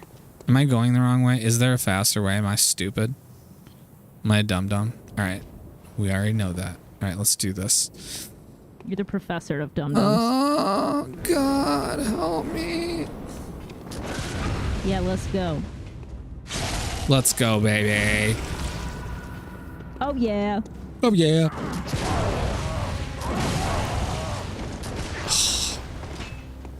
Him and his fucking. I'm sick of you shooting your gun. Who the fuck are you?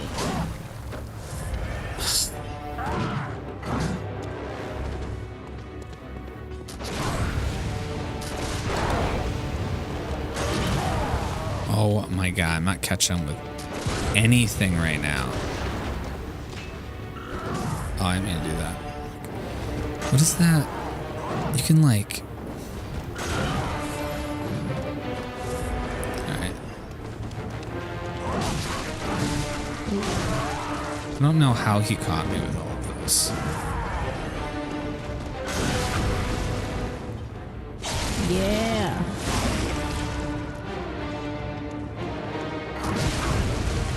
Oh yeah, 2 viscerals in a row. Let's go.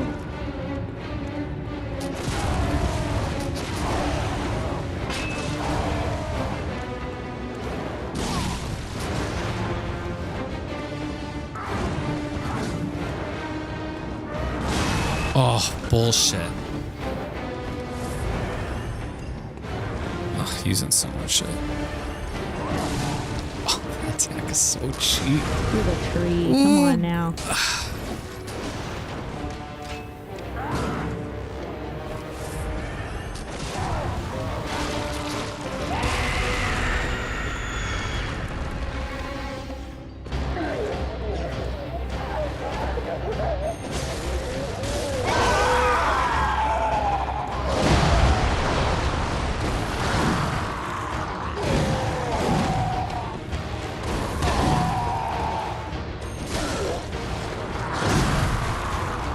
He big mad.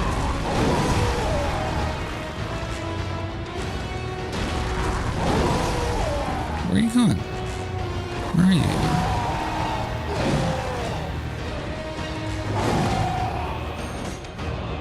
I can't believe I whiffed right there.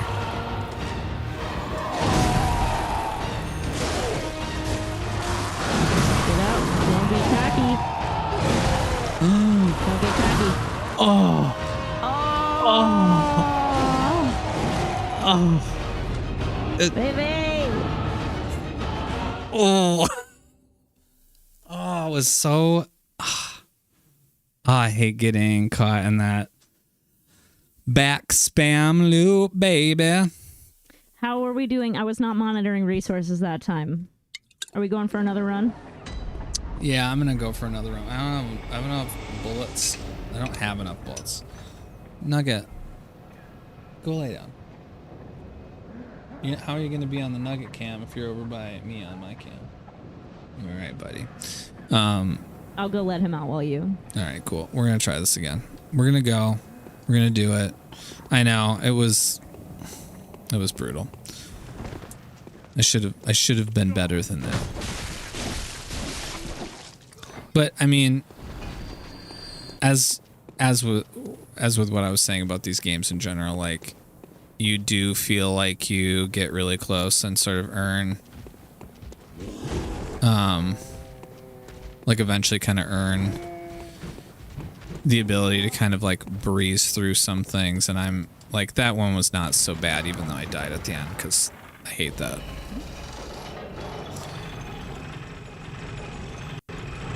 Yeah, I'm not even gonna do the blood vials. I think I'm just gonna go. I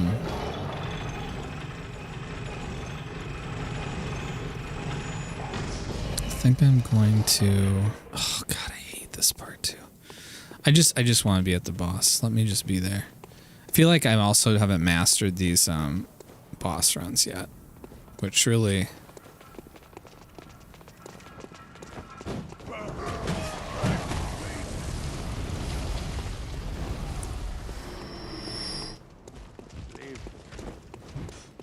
All right, we're getting better. We're getting smoother here. All right. All right. Here we go. We're going to do it.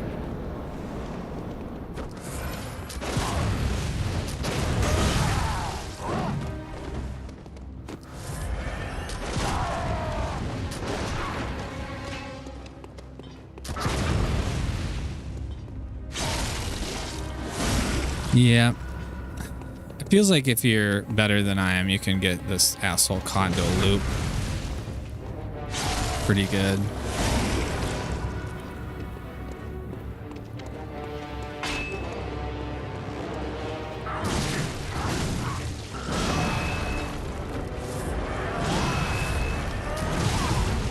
Ugh, he hit me too far away to visceral. Oh, it's so annoying.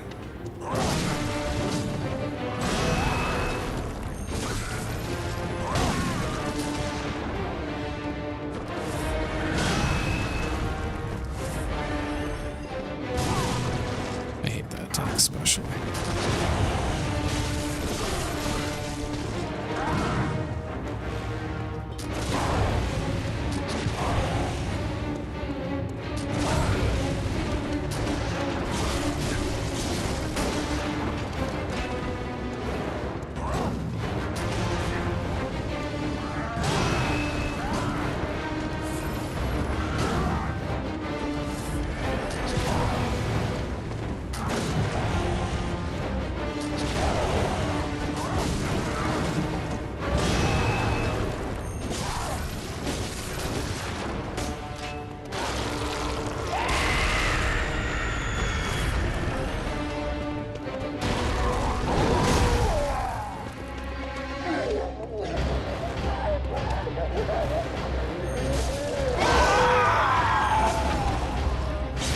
Oh shit. There it was. Let's go, baby. Just in time for the prey slaughtered screen. Yeah. You know, so again, that was definitely me being a little more aggressive that time, and you know, it worked out. It worked out in my favor. You can do this thing. Also, I forgot about this other really great fighting mechanic, combat mechanic in this game, which is you can create blood bullets out of your leg by like extracting them from your leg, so you can trade health for bullets. So in that fight, I was actually just using my bullets much more liberally, and then hurting myself to get more bullets, and then healing myself, which actually in the end turned out pretty good. That only took 4 or 5 times, right? 6 times, 7 times. How many times? I need a death counter. I'll get a death counter. I think it's probably. I don't think we needed one for tonight. No, I know, but I mean for future, because I actually don't know how many times I died. I'll be your death counter. I'll be your human death counter next time. Let me. That's real. That's real partnership. Mm-hmm. Will you be my death counter my forever. Human death counter. My human death That's counter. basically what a good relationship turns into, you know? A death counter. A human death I'm just counter. gonna... Oh, man. Strength makes this weapon go up faster right now. I think I'm gonna get more endurance. I don't like running out of endurance right now. Hey, so there that is. Farewell, good hunter. Okay. All right. I didn't mean to cut you off. That was rude.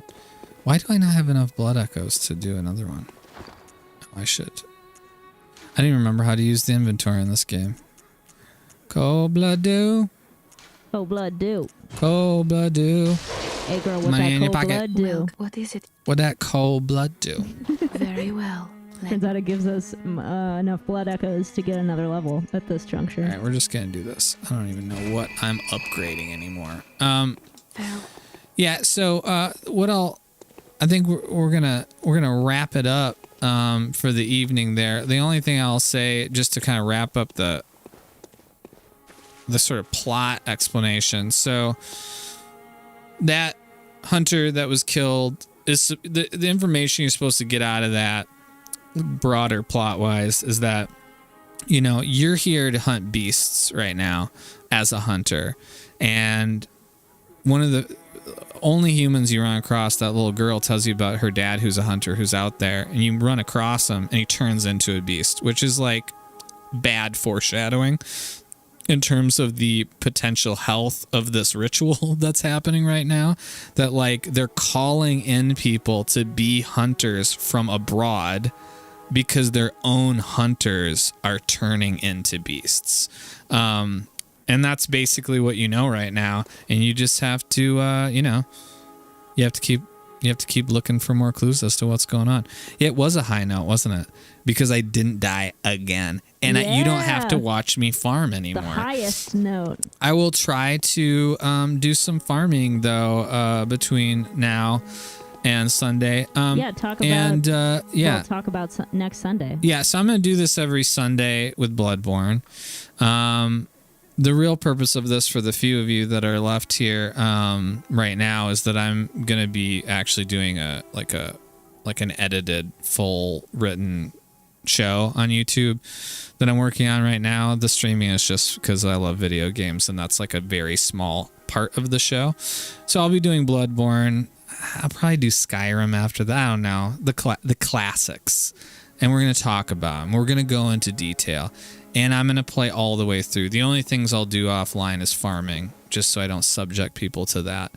But yeah, same time, I'll be here, and we're going to pick up kind of right from here and try to figure out why the hunters are turning into beasts, and like what the hell happened with this church, and what the hell happened with this church? What the hell's going on with it? Walking into the cathedral and saying like, hey, what the hell's going on? And that's basically what we're doing. So thanks all for joining us, and hopefully we'll see some of you next time. Bye, everybody.